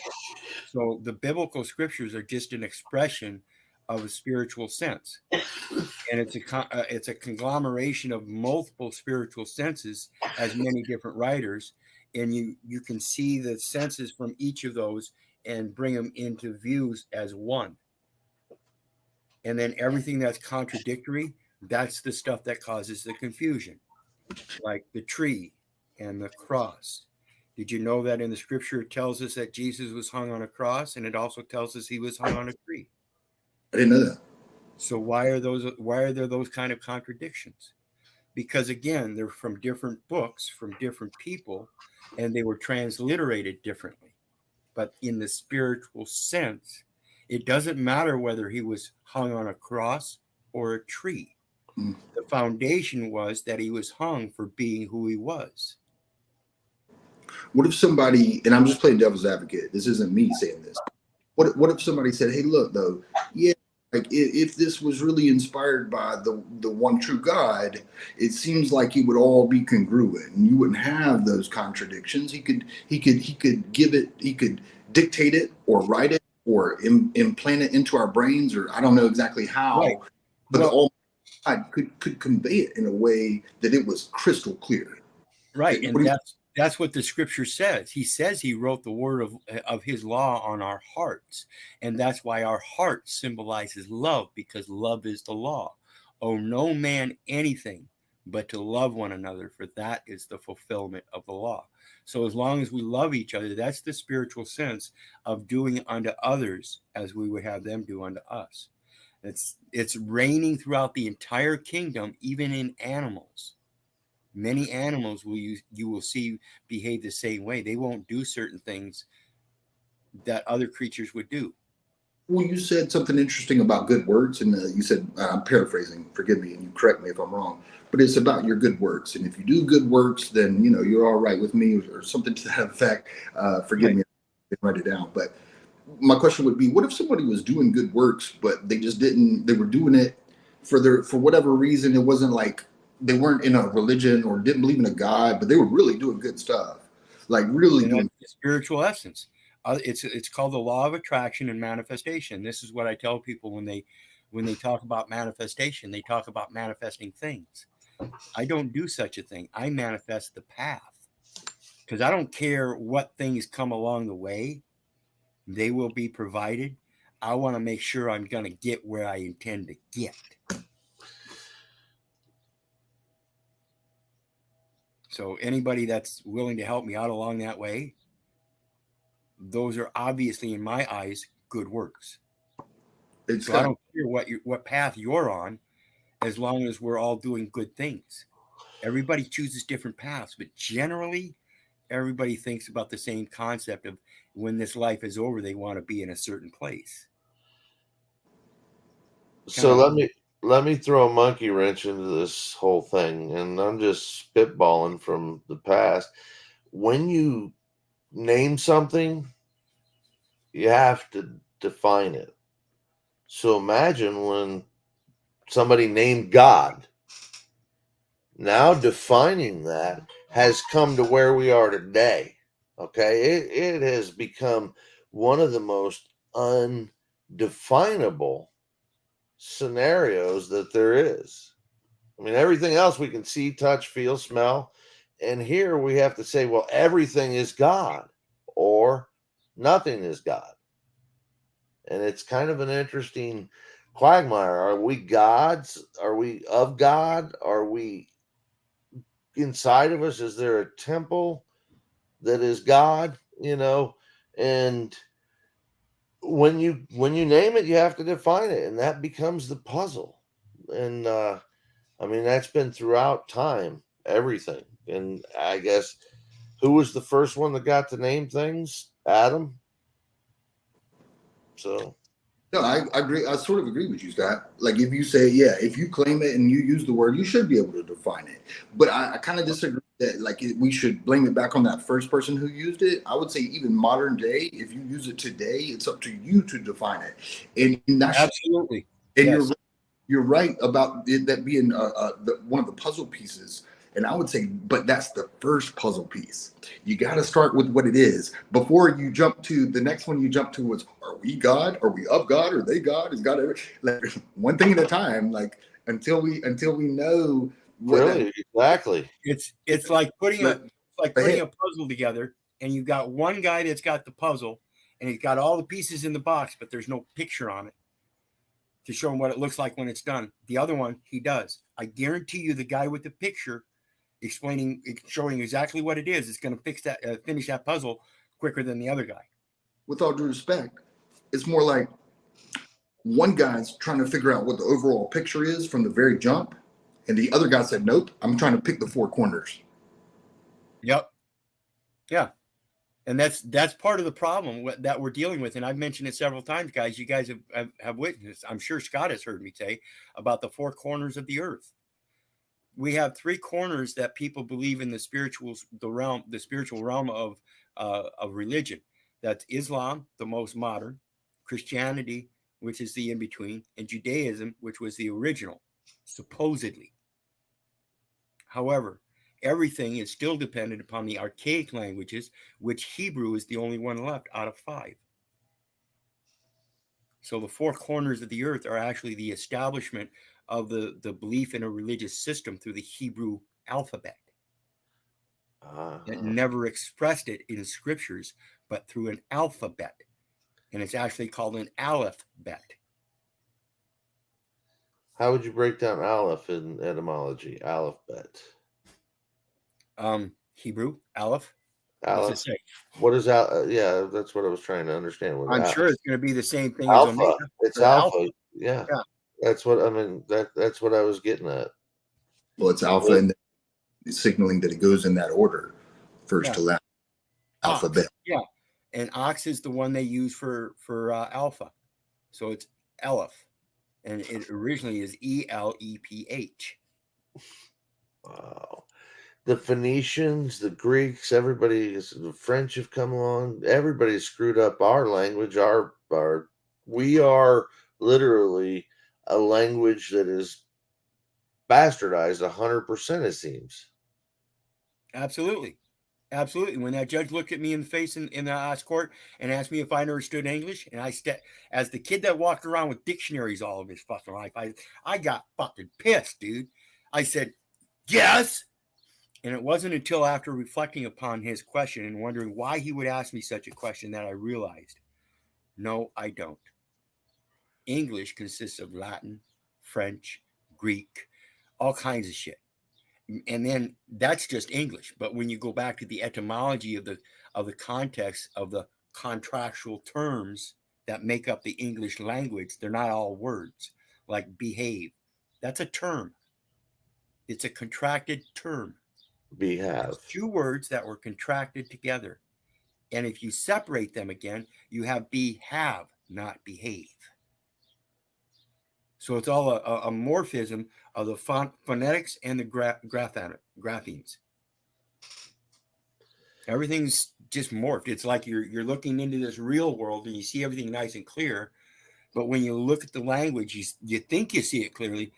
But in fact, it's all a bubble, babble, bibble, bobble shit.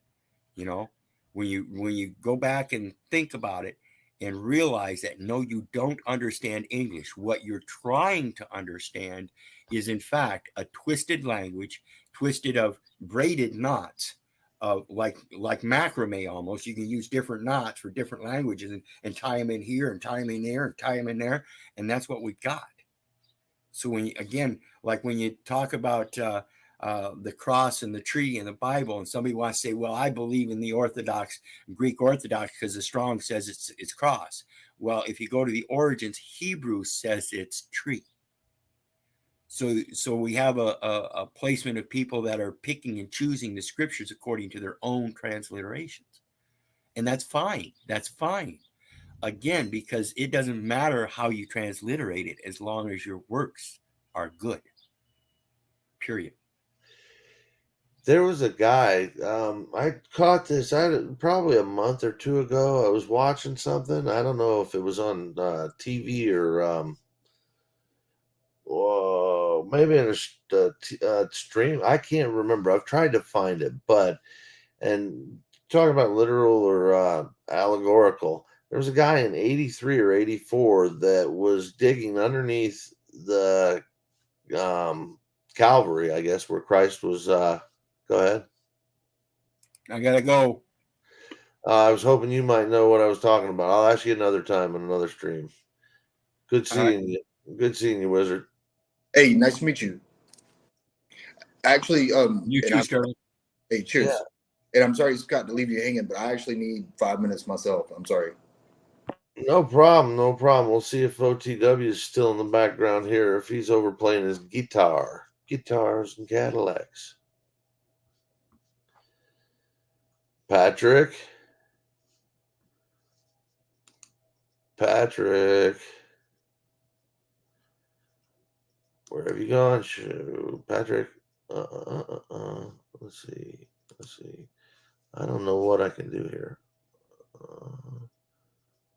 That sucks. Okay. So let's see.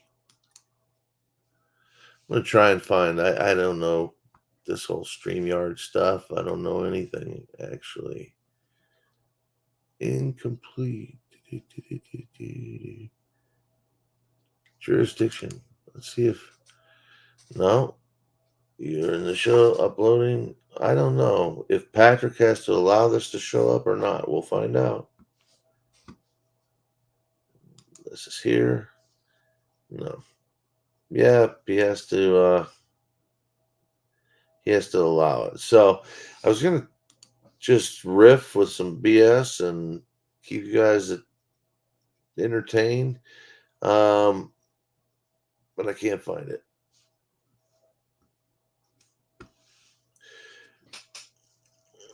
Let's read the chats. We could share a little fiction.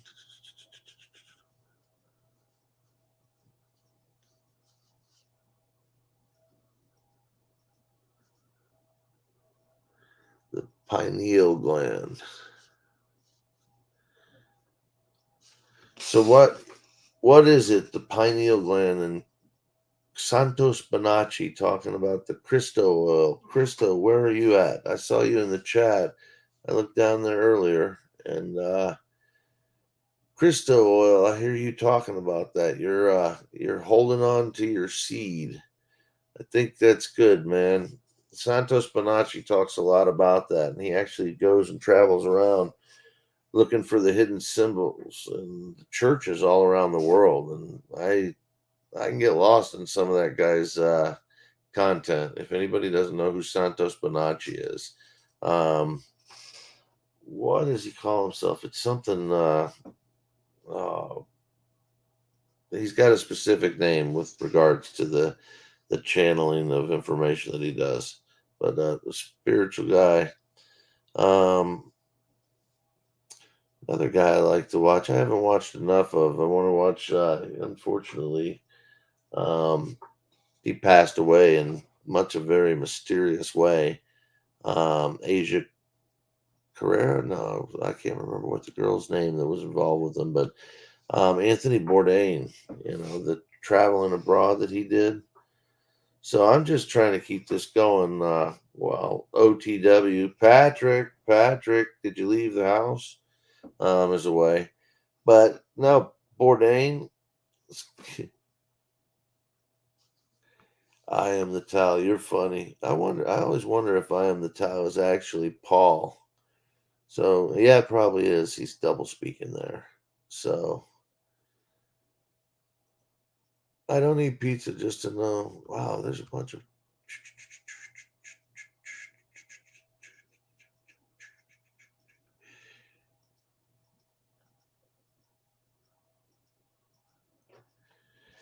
Patrick, I wish I could share something on your screen here, but that's not possible. Everybody has bailed. I'm probably going to bail before too long.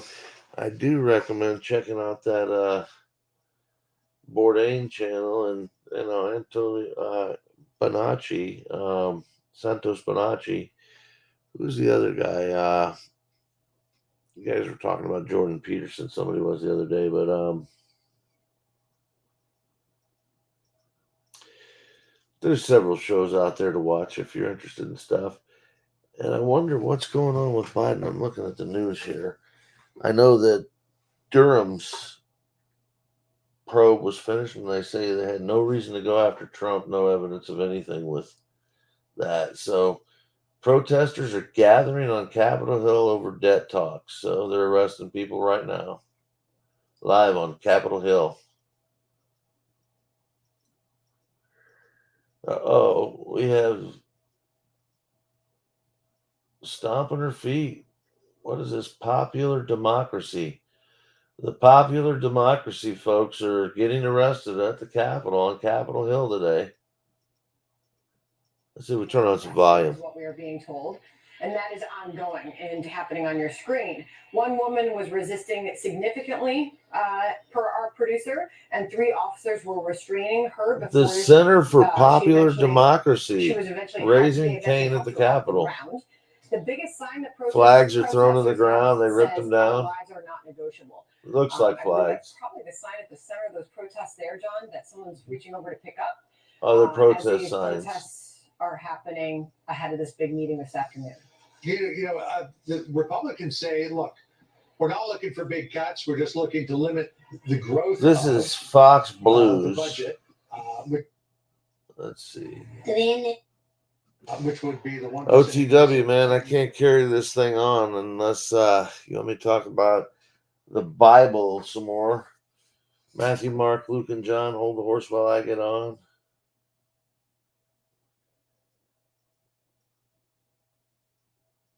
Wow. I'm watching TV here. They're arresting a bunch of ladies with zip ties. Huh. Probably a false flag. It's a false flag like everything else. So I wonder where we're going with this whole thing with Durham, and I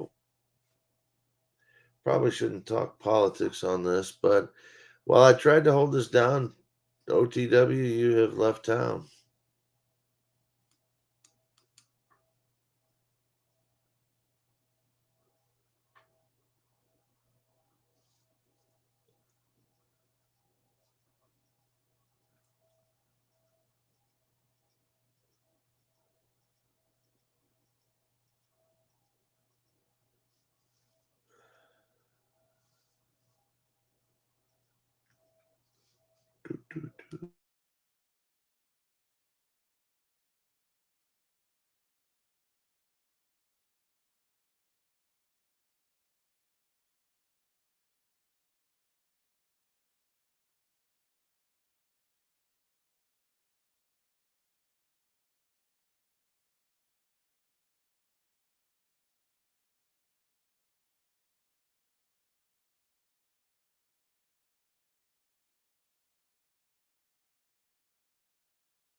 don't worship this fucking cross.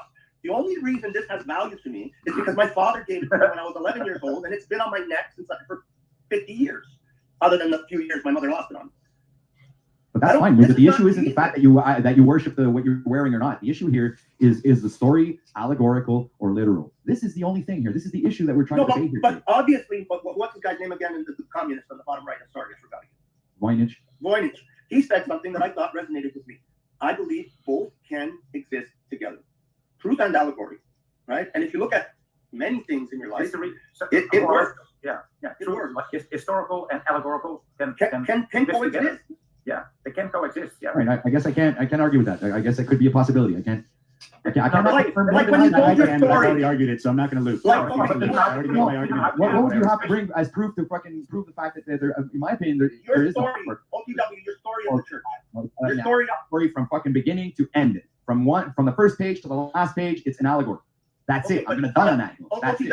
Unfortunately, Yurt will say that it's being dogmatic on my end because of that. But the spirit part of me, my spiritual discernment came to that conclusion. I was also dogmatic. Even though that you guys let me finish. Let me finish. I was dogmatic in the sense of believing in the Jesus that died on the cross for our sins, and I was like packed down, going to church every Sunday until I actually came to the realization that there was something deeper to the meanings because of the contradictions, because of things that I thought that were fucking fitting together, because I was going to church and in the scripture is written, do not worship me, and I see people holding their hands up in the air, looking at the ceiling and fucking worshiping him. The big cross on the fucking wall. This is where I had an issue. This is where eventually something in my brain fucking cracked because of the contradictories. So this is where you fall into the allegorical aspect of the book, and then when you start really reading it with spiritual eyes or with the spiritual discernment, you start realizing that the whole book is a complete allegory from the first page to the last. And this is my opinion, my personal opinion. You guys are I'm all right. OTW, can I just tell you a little bit about your story, right? Was your story about going to the church an allegory? No, it was that, and it was a true story, sir. Okay, so when you were telling your story, you contradicted yourself. Maybe you didn't even realize it. Maybe no one else realized it either. But you said that I'll tell you, at a certain point, if you want to rewind the tapes, maybe I don't have it exact words, but I'll give you the idea. The idea of what I heard was you said you went to church specifically to tell these people that it was an allegory, and that you ended up that they invited you to dinner, and they that's not the reason I went to church. The story was different. And then now you're twisting the facts. You're twisting the facts. Okay, all right. Maybe I didn't say I went to church. I said I experienced it at church because I was invited to it. Perfect. We can't even. Totally different situation. We're on the fucking same page on the conversation we're having right now, and then you're pointing out contradictions in documents from 2,000 years ago and saying, "Oh, those contradictions mean the whole thing is, made up or bullshit." We can't even run a conversation right now in real time where things are understood because we have Blue Back and Yurt and all these people. But I just want to point out, you see how all that. Roll your eyes all you want, Blue Bass. I actually agree with you, fuckhead. Because I didn't get a chance to bring it to the fruition. Oh, okay, go ahead, Lou. You do it. About moving the ball. Okay, you move the ball. I'm gonna play with mine. You move them.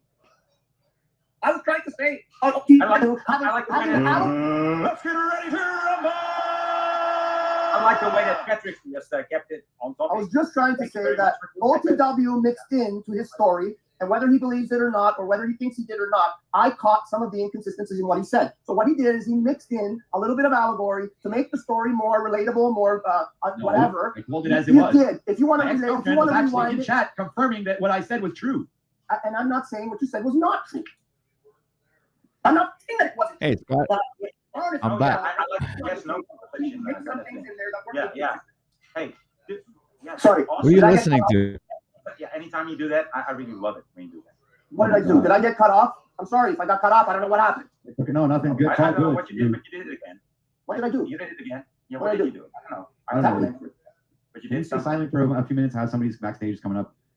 We got the world famous Svetlana decided to join the stream with us, ladies and gentlemen. Hi everyone. Can you hear me? Yes, we can. I'll take my step. All right. I mean, discussion about the Christ is already just like, if you just disagree with one statement in the Bible, it's already cancel out the whole thing. It's that simple. If people are so retarded that they can't see what it's a massive contradiction in it, it's their fault. They actually, basically, what I'm considering Christians, they're basically parasites. There is a group of people who exist outside of the matrix, and there is a group of people who does not. We who exist outside of the matrix, for us, it's already no problem to dumping all those illusions. But certain people cannot, so they're the ultimate parasites.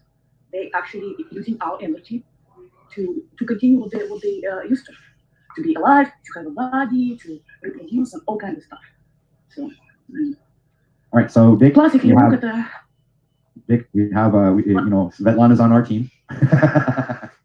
Well, and that's exactly the point, Dick, and OTW, right? This is what TVE and them are saying. So the criticism starts out as like, hey, man, we got a few of these contradictions. Hey, man, we got some of these errors. It's not really holding up to scrutiny.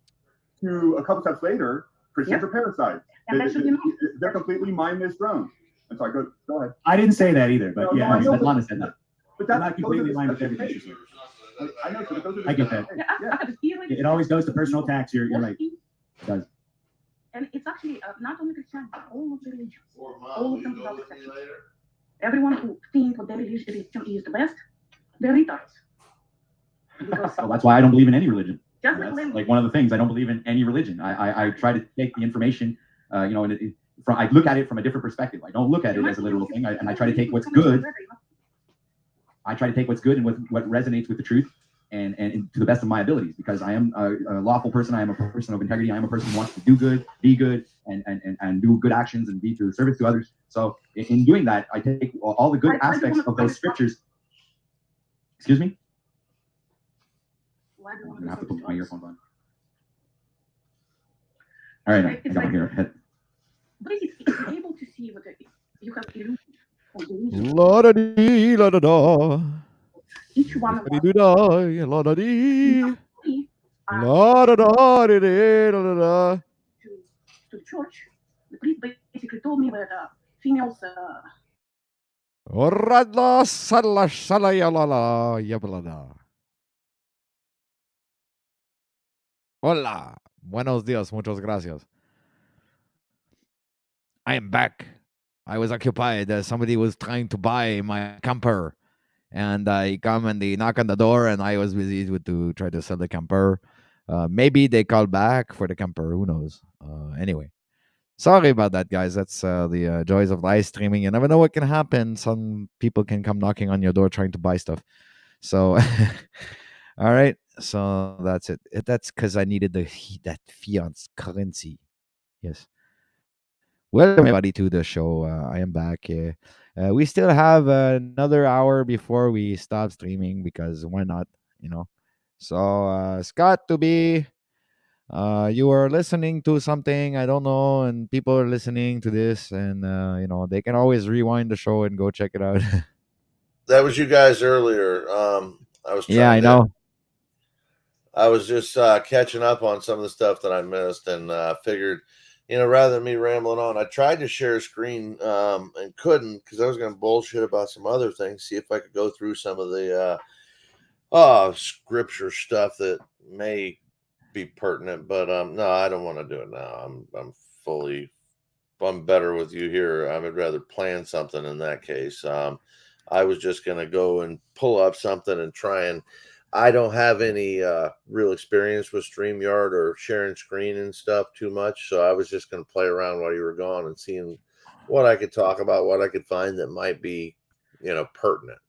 So because you didn't share it, I left that, bailed that idea, and then went on with, my idea of, let me figure out what everybody else had to say about this allegory and literal sense of the Bible. So I was trying to clue in on that. Dick had said some pretty interesting stuff right at the beginning of what I started putting out. I don't know if it was just that, all of you were saying some pretty interesting stuff. So it's a quagmire, Yeah, well, that's what I was saying in the beginning, early on before I had to leave real quick, is that, the conversation was actually really good, and it was, getting very interesting, and, like we were in the topic for, like a couple of hours, man, and it was, I don't know, instructive and interesting, and it was informative to hear these back and forths going on between Freedom Grower and Yurt, and myself as well, where we were all bringing out different aspects and different points of views from different perspectives, right? So that's what makes the whole thing interesting, and so that's why maybe there was like a little turnaround at one point, but anyway, like I said before, that's the joys of live streaming. Anything can happen. it was interesting what Freedom Grower was saying about how God, if you believe in a God that would want you to know him and be close to him, but then puts a book out here that's Latin, German, Greek, Italian, Hebrew, whatever. I mean, just takes your language and throws it all. Would you think that that's the way he would have planned it, etc.?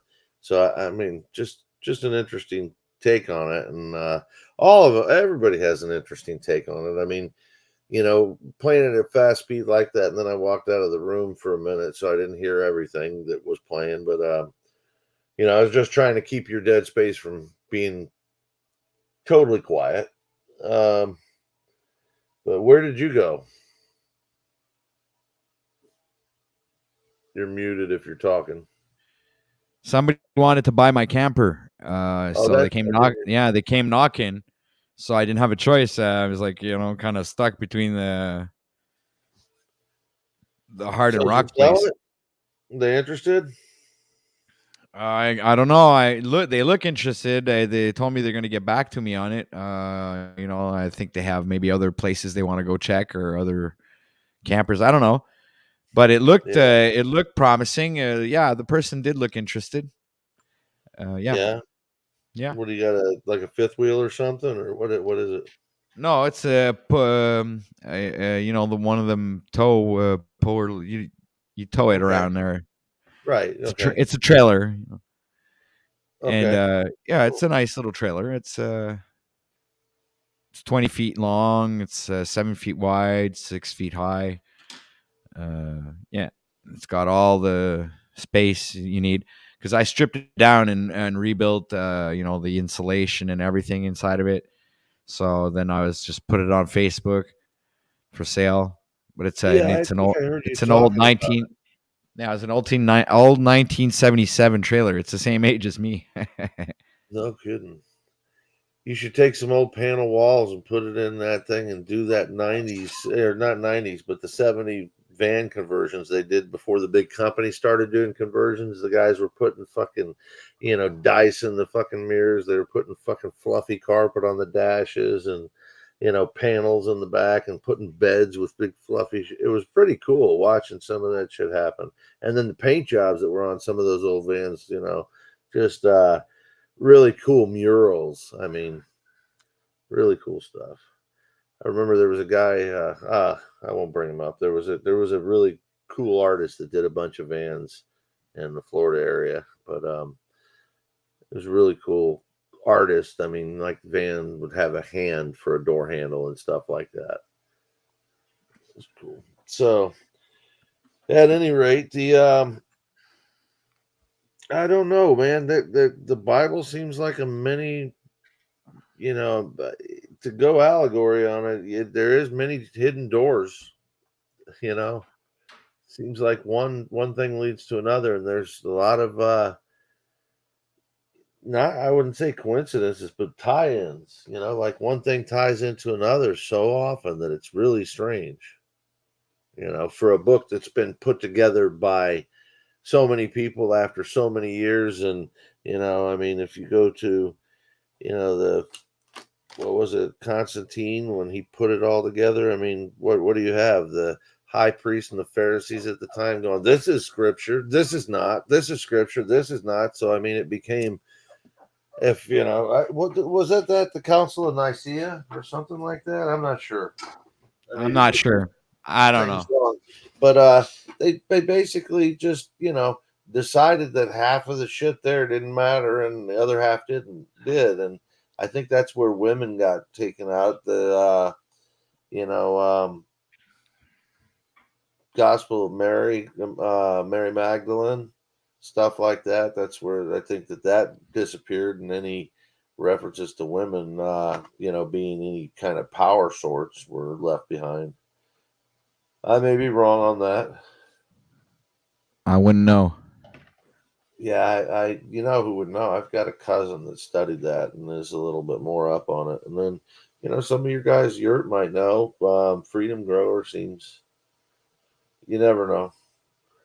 So I got to go out and take care of some stuff. I got my mom and somebody's here. She's getting She's got a movie she's going to in another couple hours. So I got to make sure she's got everything settled for that. Right. But I do appreciate your time and interesting stream, my friend. I'll try and keep listening. I'll bring my phone with me. Well, I'm actually going to shut this down. I got other things to do myself. And, hopefully we'll be back tomorrow for another great razzing show here on OTW News, where the topics are heated and the debates are intense. So please make sure to tune in. We'll most likely be back here tomorrow morning here on OTW News, Grand Rising Show, Eastern Time. Again, I don't know what time, but it's going to be my time. All right. So much love to everybody out there. Hope you guys enjoyed the broadcast. It was a very interesting topic.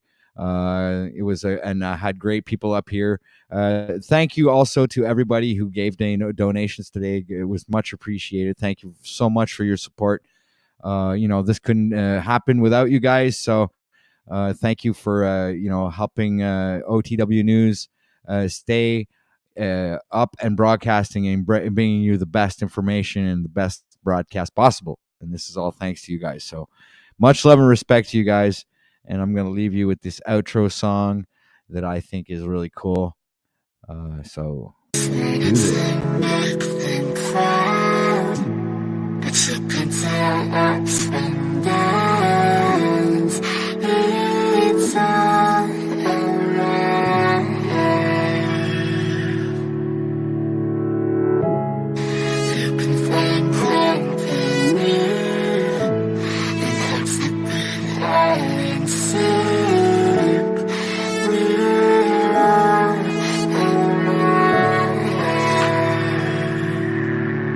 we gon' be okay, we gon' be alright. We gon' be okay, we gon' be alright. We gon' be okay, we gon' be alright. We gon' be okay, we gon' be alright. We gon' be okay, we gon' be alright. We gon' be okay, we gon' be alright. Must have been 2:11 when the world ended. At least it felt like it at the time. Teenage years make a heartbreak worse. Plus a lot was going on, couldn't stop it at the time. Dad tried to flip the house. Funny that it all ended upside down. Known for being optimistic, started feeling different. Couldn't fix it, started writing lyrics all because nobody tried to hear it. Around the same time, hooked to the nicotine. Music and the smoke were synonymous to me, it seemed. Paid prices through devices, both sides. Obsessed with a vision, I knew I could make mine. I knew it would take time, I knew they would doubt shine. Thought it was just music, didn't know that they would take sides. Freestyle at the party, they said turn it down. Sorry, wasn't talking over what you're gossiping about. Small town with dreams that didn't involve skis. Looking at me like a weirdo, outside of the scene. Stuck to my friends, stop fucking with fair weather. But the maple showers brought out the Mayweather. Didn't know what I was doing, but I knew I couldn't stop. Wasn't slowing down, even when my fourth tape dropped. Around the time I was drunk most of my freshman year. Was so focused on my craft that my grades got weird.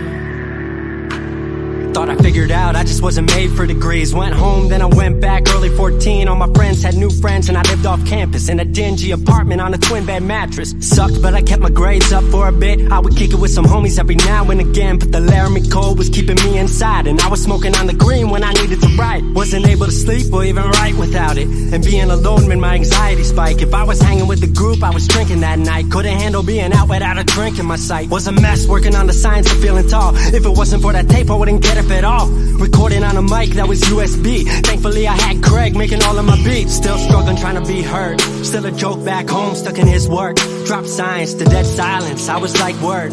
They don't get it yet, but I swear that it's gonna work.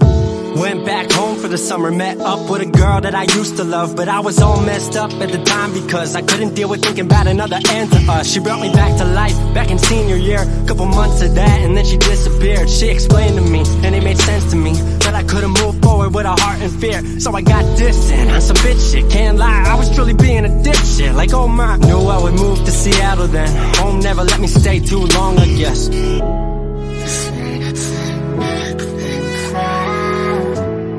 It's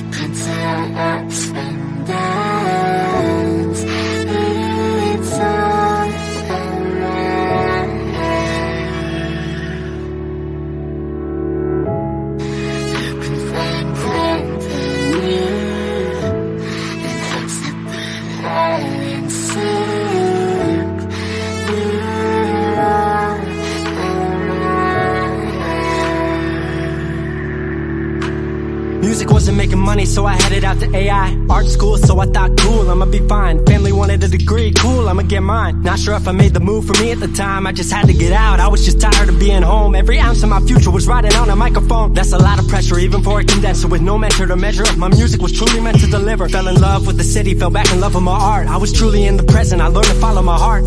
Truly independent and finally making my mark. 18 worldwide with steady light and a spark. 100K, a couple million, then tens. Views gone crazy, I was over the fence. I was over the moon and the Neverland drop. That right there, what I'm never gonna land off. AI wasn't really what I thought it would be, but I met a couple friends I've been happy to keep. Left that summer back home again. Then I started plotting out how the team would win. We decided it was time that we all should meet overseas with the team for a couple of weeks. Patrick, Craig, Glenn, Gustav, and me set up in a cabin south of Stockholm streets. 5 musicians, 4 countries, 1 album. Took 5 years to make this our outcome. Used to ask how come, now they ask how. I just believed in it way more than most out. I just remained me and painted what I've seen. Painting you all the lows and highs in these dreams. All the pleasure and pain, the sun that came out the rain. Now we on our way, life will never be the same.